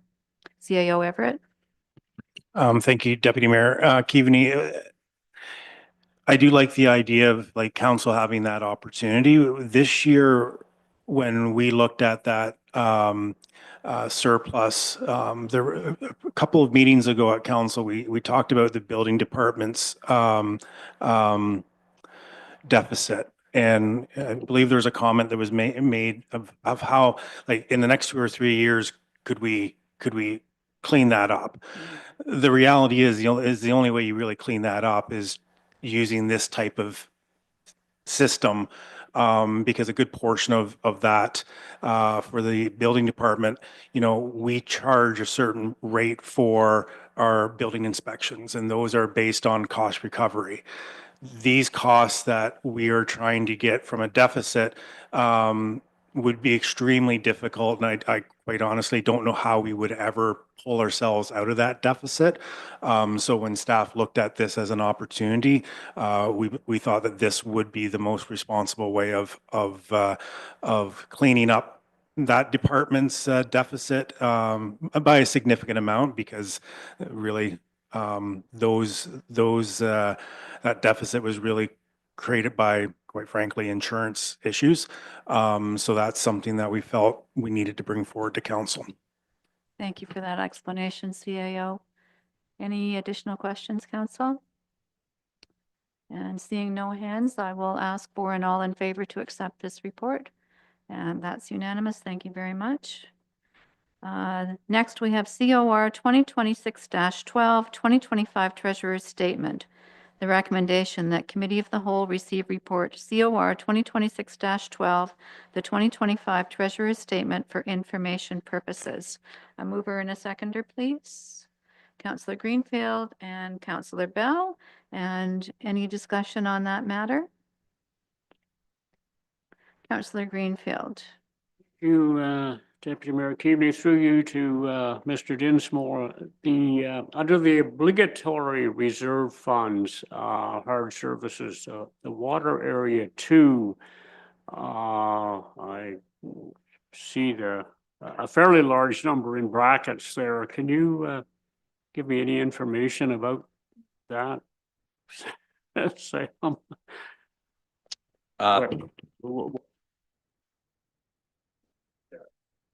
Yes, thank you. And through you. So one of the things that happened before I started was we actually collapsed those service areas.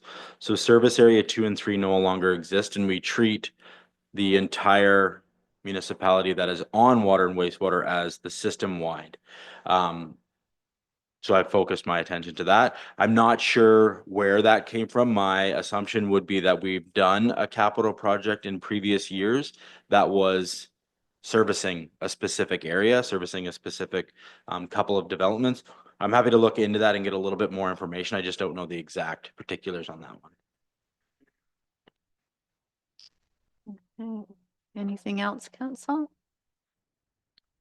Then I will call the question. All in favor of the treasurer's statement?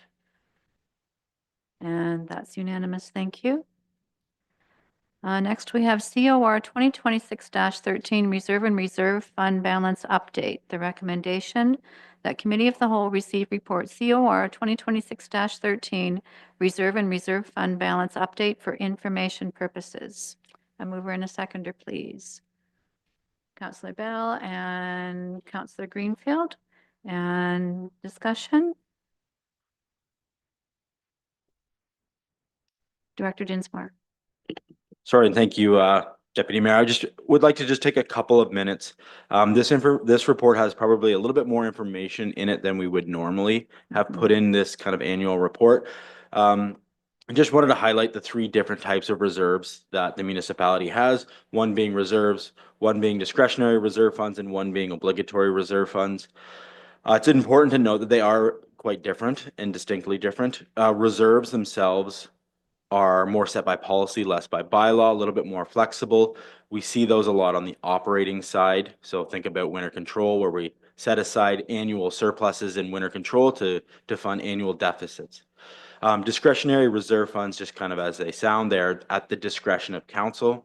They're created through a bylaw of council for a specific thing. So I'll give an example. We have a fire asset management reserve fund. Technically speaking, there's nothing stopping council through a resolution in spending that money on roads, as an example. So there is more rigor around them, but they are still there at the discretion of council. And then finally, the obligatory reserve funds, development charges are kind of the easy one. No matter what resolution or direction council gives staff, we are not allowed to use obligatory reserve funds for other things. I'm not, strictly speaking, allowed to use the road DCs for a parks DC project as an example. So just a quick bit of education around that. And then in the financial section, we're as we get into the capital budget, and then as we get into the operating budget for 2027 to 2031, we're looking at changing how we use our reserve funds, specifically our discretionary reserve funds, building into the operating budget an annual transfer that we can put inflationary for each year. So it's a little bit more predictable, a little bit less volatile on the tax rate. So as an example, maybe we put in that we're going to transfer $100,000 to the reserve fund each year, and we escalate that by 3%. One year, the capital program for that department may be 50,000. The next year, it may be $1 million. So we could see some large swings. So if we kind of separate the operating budget from the capital budget, it'll have less volatility on our tax rates and our utility rates. So what we're gonna be focusing on is money transferring into those reserve funds, and then those reserve funds fully funding that capital program. It's a little bit more predictable, as I said, and it allows for more discretion for both staff and council, where we can look at projects that maybe the reserve fund can't fully fund, that they be deferred to later years, or maybe they get reprioritized against other capital projects. So I just wanted to kind of highlight those parts from this report. Thank you. Thank you very much, Sam. That information is really helpful for council. Are there any questions for Director Dinsmore?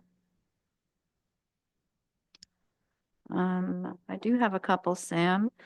If we go to page 4 of the report and we look at the net change for water, $2,516,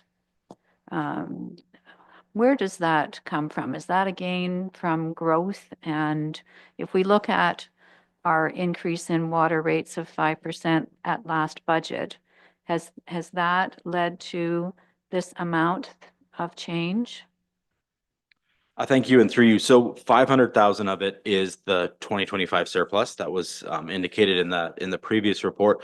The other 2 million of that would have been the municipality setting aside capital funding. The water capital budget in 2025 was kind of a lower one. We're going to start to see that pick up. So really, it was just the municipality setting aside funding for future capital budgets. Okay, thank you for that. So does that give us any indication then moving into the 2027 budget of whether or not, the 5% might be the right number, or there might be an opportunity to look at a change to that 5%? That would be a discussion the next council could engage in. Yes, and thank you. And through you, yes, I would suggest that as we put together the budget, we'll bring that topic to the next term of council. Thank you. And a final question, if I may ask, I don't want to put you on the spot, Director Dinsmore, but looking at our total amount that we have set aside in reserves, does that make you comfortable, or does that keep you awake at night? Are we in a decent position for a municipality our size? Thank you, and through you. So just to put a bit of context, At the end of 2025, the municipality finished with just over 28 million in discretionary reserve funds. I do think that's a good position to be in. I think you would be maybe surprised, maybe not surprised how quickly we could spend that for some of the projects that are coming up. But I do think that is a good position for a municipality of our size to be in. Well, that's really good to hear. Yes. Councillor Bell. Thank you, Madam Deputy Mayor. So with the three, are we sitting somewhere around 41 million?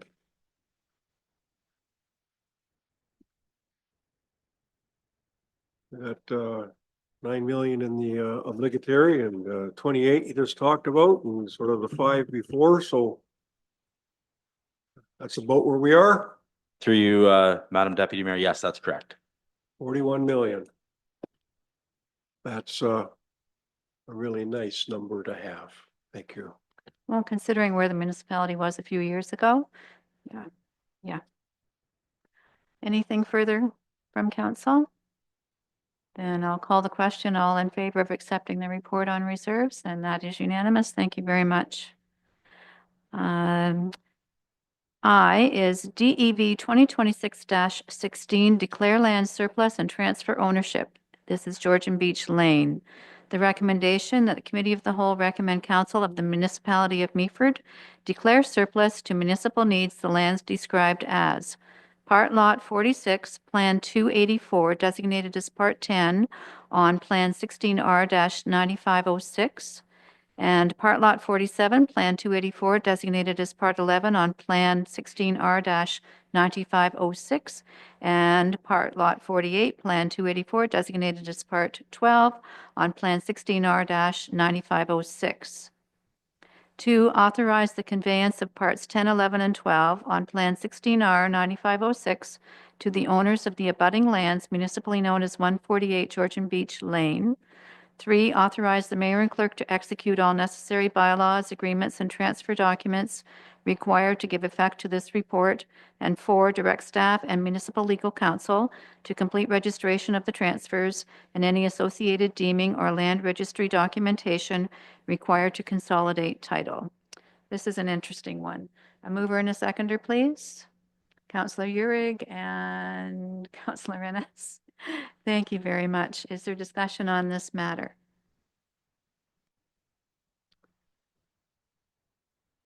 No. Denise is at the podium. Do you want to tell us how we landed with 1 foot square parcels of land? Yes, thank you, Deputy Mayor. So first of all, I wanted to note that we missed adding the map to the appendices, so you can't really see it, but you wouldn't be able to make much sense of it anyways. The squares are very small in the map, so it's not much to see. So 3 1-foot parcels were created to allow these lands to merge together. So it had to do with the subdivision control. I'm getting tired too. Subdivision control. And so back in 2009, this parcel was actually 3 parcels and they wanted to consolidate it. And interestingly enough, so those 1-foot pieces were created, the lands merged, all of that. And when we closed Georgian Beach Road, we apparently didn't remember about these little squares. So they're stuck there. So we don't own the lands in front anymore. And so these have no point or value. So they're so small, as you know, 1 foot's not a lot of land. And so there's 3 squares along this property in different spots that are now useless to anybody and have no value. They don't increase the value of the property. And so we were going to suggest this be, and with our lawyer, the nominal process. So where it is no fee or a nominal fee, the process is very different for declaring land surplus and disposing of them.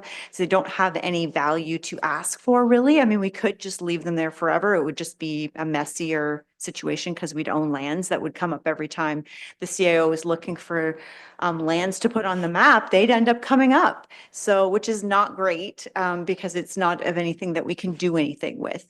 So what we're suggesting is these be declared surplus and just granted to the adjacent landowner. And then we'd still have to follow the notice procedures, which would be a 2-week notice with any other adjacent landowners. There would be people on the other side of each corner. There is a couple of landowners there. Thanks, Denise. Any questions from council? Councillor Greenfield? Thank you, Deputy Mayor Keaveney. Through you to Ms. McCarroll. Will this transfer of property to these three particular properties increase the assessment on them? Oh. No, so through you, Deputy Mayor, it won't increase the assessment. I mean, this property is already assessed pretty well, being a very beautiful home, waterfront home. It just will clean up the title of the property. And so because of that, and the only one who benefits, other than we do benefit from not having these sort of stuck as owned by the municipality, the landowner would pay for the legal costs of doing all this work. Thank you. No further questions from council? Then I will call the question. All in favor? Thank you very much. Next, we have DEV 2026-17 Short-Term Rental Phase 1 Update. The recommendation that Committee of the Whole receive report DEV 2026-17 Short-Term Rental Phase 1 Update for information purposes. A mover and seconder, please. Councillors Greenfield and Councillor Uhrig. And discussion on the matter of short-term rentals. I know you brought that up in council inquiries, Councillor Uhrig, so over to you. Thank you, Deputy Mayor. I'm actually going to apologize because it was a long agenda and I completely forgot that this was on it when I brought it up in inquiries. So yeah, that was my senior moment. But I'm glad that we did at least do the preview. Because I think we have to address, obviously, the 3-bedroom situation. It's going to have to be addressed. And I think we've talked about that at great length when we talked about the STR plan in general. And I will be in favor of increasing that on the bylaw rather than limiting it to that, because we have many rural businesses that aren't going to be impacting neighbors greatly.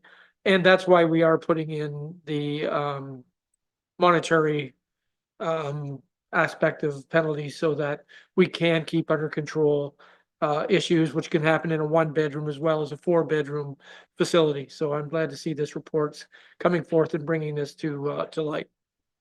So I would just look to Margaret, if I may, if we wanted to address the number of bedrooms, can that be done through an amendment to this particular report, or does that need to come back as a notice of motion, or how would we deal with changing the current number of bedrooms permitted? Thank you, Your Worship. My suggestion would be, I believe it is part of staff's plan to bring that report back proactively, so staff don't need any direction to move forward with that as the next step in the plan. I think Amy may correct me. I would say that certainly at this time, it wouldn't be appropriate to have a motion for direction because there may be some context that council will want to consider while making that decision. So rather than doing that at this time, perhaps a little bit more context, but the Director of Development Services may have more information she'd like to share. Director Ken, please help us. Thank you, Deputy Mayor Keaveney. So the purpose of this report was to certainly update you as to where we are in the longer range STR project plan. So we've just completed the registry phase. We do have a handful of registry applications in hand, and we've sort of assessed those on a cursory basis. We did want to let you know at this juncture that there are a number of applicants that won't comply with today's rules for STRs. And so those applicants will be notified appropriately. So that's the purpose of this report, just for information so that you know where we're at. And if somebody gives you a call, you know why they're calling you. So we did note in our original STR project plan that it is possible for council to direct staff certainly to undertake a review of the rules for STRs. And so those originate in the municipal official plan. And so I'd like to sort of give council a bit of comfort that If you do decide at some juncture to direct us to complete that review, that doesn't require you to have made a decision about how you feel about the 3 bedrooms. It really means that you have considered sort of the public discourse and the Meaford context, and you would like to see it reviewed. And so that then would direct us to an official plan amendment, which is a package that allows us to do the public consultation, and to bring a draft amendment to you, and for you to consider, the appropriateness of the 3-bedroom cap, for example. I didn't want to presume in this report that you did want that direction going forward, although we're certainly in your hands in that regard. And if that is the wish either today or go forward, we would take that away and create a sub-project plan. So we would map that out for you so that you would know when that would occur. An official plan amendment is an important process. And so we would want you to be aware of the time that would take. And at this juncture, given the election, we would want to take care, how that is positioned. And really, when we were formulating the STR project plan, we did envision that the process unfolding more in 2027 so that it wasn't interrupted by the municipal election, which is complicated. So I'm happy to answer any further questions for you on that. Thank you, Amy. Further questions for Amy? Councillor Greenfield? Thank you, Deputy Mayor Keaveney, through you to our Director of Planning. The numbers in your report, I found them quite surprising.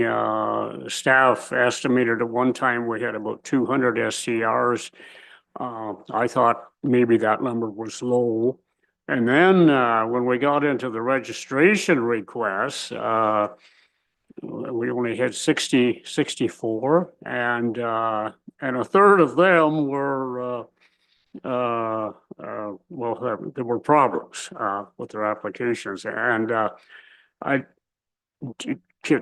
my first question is, do you have any idea why there weren't many more STAs came forward to identify themselves that they're in business? I mean, it could have been lack of circulation on behalf of the municipality. I'm not sure that that is really an arguable reason, but I guess that's my first question is, how are we going to get the STAs coming forward in the future, and thereby hopefully getting them registered, getting them approved? And my second question is, it concerns the 3 bedrooms, and if indeed I know we've had requests to increase that number, a few requests. Concerning the number of bedrooms, can council not just put a limit on the number of bedrooms, but can we limit it to the number of STAs who provide more than 3? Could that be done in the future? So that's my two queries. Director Ken? Thank you, through you, Deputy Mayor. I'll answer your first question or your second question first, if I may. I do think that our plan is to, if we do undertake an amendment to the rules and regulations, I would foresee that we take the rules out of zoning and put them into a more regulatory bylaw that can be a little more comprehensive in its scope. So in that context, we could, at council's direction, on the basis of that public feedback, do limiting factors like how many STRs could be in the whole of the municipality of Meaford licensed. There are lots of different ways to approach it, depending on, what ultimately the policy goals are of council, which we would keep in the official plan, because from a community well-being, long-term growth management strategy, I do think that short-term rentals do impact our housing stock, and so we would want to carefully consider what the long-term growth vision is for that. So I think there's lots of possibilities, in short, as to how we regulate what our program looks like overall. And to answer your first question about the responsiveness to the registry, I do wonder perhaps if a number of owners just don't live in Grey County, in Meaford, and maybe weren't aware of the call for registry applicants. Another factor could possibly be that you know, a bit of a fear of the unknown, not too sure about what the information is going to be used for, even though we did our best to reassure the public through our staff reports and that kind of thing. So it could be a few things as to why we didn't get all of our 200 STRs coming out for registry. So not too sure on that, but. Councillor Greenfield? Thank you, and through you to Amy again. At one time, I think we talked about if you're not registered, you're not going to get licensed. Is that still a possible goal for us? Director Can? Thank you, Deputy Mayor Keaveney. I'll certainly defer to the CAO if he wants to weigh in on this, but when we devised the STR project plan, the bigger plan, it was sort of thought that, you know, entry into the registry was intended to be an incentive. You maybe get a first go at the full licensing if we, which would be beneficial if the municipality decided to cap the licenses that are available in the full program. So yeah, that was the idea, I believe, so. Any other questions from council? CAO Everett? Thank you, Deputy Mayor. A couple of things I just want to also identify, just because I know council is aware of this. I think the public and in particular, the individuals who have the short-term accommodations, when you're talking about your 3-bedroom, that is not the only mechanism that talks about occupancy, right? Because your bedroom is your starting point. Then you turn into where are your access points? Do you have enough means of egress? The big one that I think is that I find is really effective is how many cars can you park on the property, on your own property, not on the street, but on the property.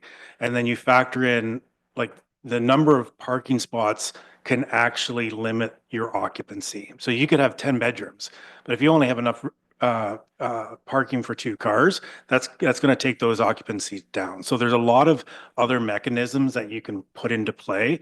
I would say the other piece, there's been I think very promising changes at the provincial level in regards and the federal level in regards to if you have a short-term accommodation, you have to claim that as revenue. That was something that for a long time just went under the radar. So now individuals who are operating that commercial operation have to claim that. And then the last piece I just want to say is, especially for the owners of short-term accommodations, you have to provide commercial insurance. And if you're not anticipating carrying commercial insurance, if you are found to be operating as a short-term accommodation, your bank gets very interested in how you've actually mortgaged. I've seen that elsewhere where it's open quite a can of worms for people who have just thought, oh, I'm just going to operate a short-term accommodation. They're sitting on a mortgage that is their primary residence, and it's actually a business.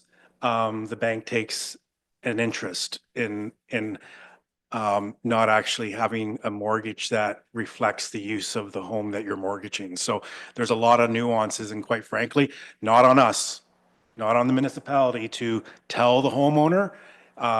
It is when the property owner can't provide the municipality with all of the required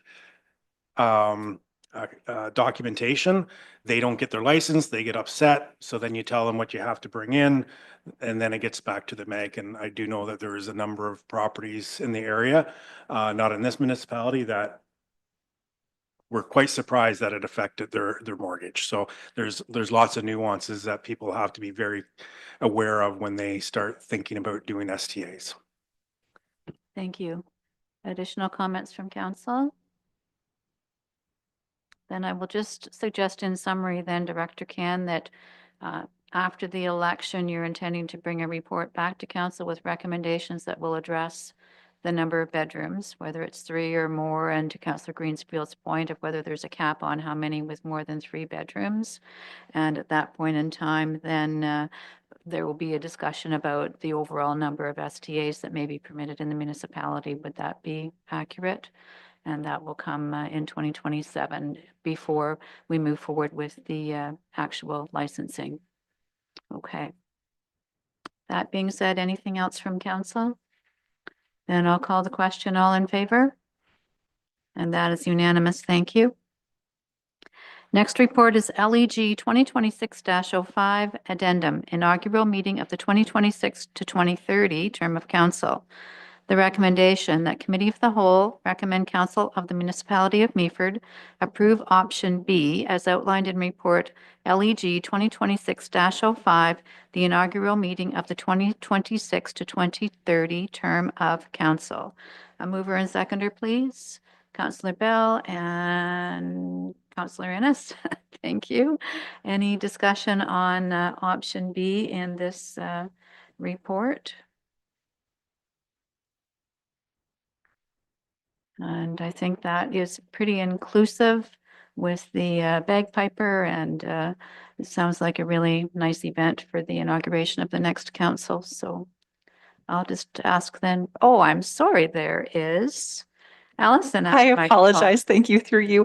I just want to clarify procedurally, when we bring forward an addendum report, we don't change the recommendation. So option B actually is still the sort of pared down middle of the road option. If you would like to have the bagpiper and the additional things that we talk about in this report, we'd actually ask for an amendment to go with option C if possible, please. Okay, and for some reason, I don't know why this report is not opening for me right now. Okay, so we may need you back at the microphone, Allison, then to help us, to remind us what's inclusive in option B and option C and the costs. Thank you. And through you, I apologize for the lack of clarity there. So the additions over and above option B here. So option B was a standard sort of meeting. We would be in Meaford Hall. It would be live streamed and open to the public. There would be a small reception after the fact. Option C includes the addition of some of the things that we talked about when this report was first brought forward. And so that would be the addition of the bagpiper and consideration of moving the meeting to be in the evening if you wished. And also the third option, I also can't open the report, I apologize. The third change was that we would have, oh dear. Oh, a justice or justice of the peace to oversee the proceedings. And so once we've decided on the daytime versus the evening scheduling of the event, that we could go ahead and schedule someone in one of those roles if you wished. So the budget for the event was $2,000. So do you recall, Allison, the price of option B and the cost for option C?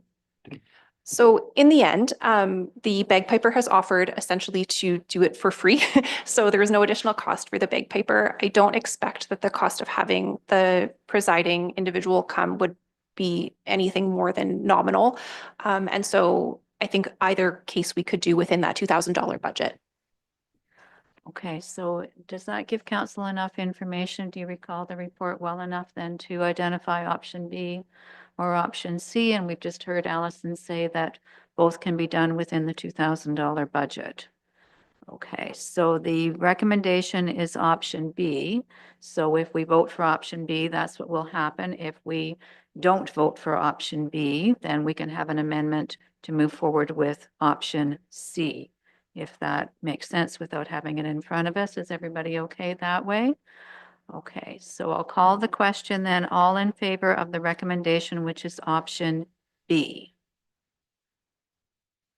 Margaret? My apologies, Your Worship. If you have a vote and then you vote it down, then it disappears. Right. So my suggestion would be to see if there is any interest in moving an amendment The to move amendment? to option C. Okay. At that time, if there isn't, then option B would be considered, if that makes sense. I appreciate that, Margaret, because I was going to vote this one down and then come back with an amendment. Okay, so this, we will do it. Margaret has suggested then that we ask for an amendment then to this particular recommendation. If anybody is interested in doing that, which would move us then from the option B as included to option C. Eric would do that. Is there a seconder? Councillor Urick. Any discussion on moving forward with option C, which is inclusive of the bagpiper and the magistrates and so on, as Allison alluded to? Okay, so all in favor then of option C? Harley, and those opposed? Okay. Okay, so I would be the tiebreaker then, and I would vote for option C. Okay. Just because it all falls within budget and there's no charge for the bagpiper and nominal for the magistrates, so. Okay, so are we okay with that, Margaret? Thank you, Your Worship. So that was an amending motion to replace option B with B with option option C that was C. carried. Yes. So now there is The overall motion. made. So we need an all in favor of the overall motion. That would be inclusive of option C. Okay, Harley, and those opposed? Harley. Okay, Anybody still not connected, they connected to council, yes, and it connected properly. So if you can't get on in the regular works, you might be able to get connected with council, yes. so let's call a 5-minute break and see if we can get everybody back connected. Okay. All right.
Thank you, everyone, and I apologize. We had a little glitch with the internet here at Chambers, so I think we're all back up and running. So at this point, it is 5:16 in the afternoon, and I would just like to propose an option to council of whether we continue and finish this agenda today, or would you rather see a special meeting of council called next Monday to complete the agenda that is in front of us?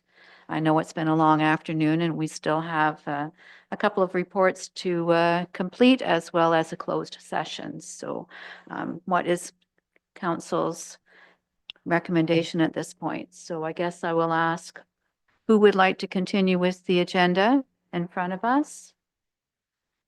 And seeing no hands then, who would like to see a special meeting of council called next week to complete the agenda? Okay. So that being agreed to, Margaret, should we do the confirming bylaw or leave that until next week? Thank you, Your Worship. I would suggest that we do follow the confirming bylaws, the last order of business for this meeting. That would be very helpful. Okay. So the confirming bylaw reads, the recommendation be it resolved that bylaw 2026-51 being a bylaw to confirm the proceedings of the meeting of council of the corporation of the municipality of Meaford be taken as read a first, second, and third time and finally passed. A mover and seconder, please. Councillor Bell and Councillor Greenfield. And with that, and recognizing that we will receive an email shortly as to a date for a meeting to complete the business of today, then I will call this meeting adjourned.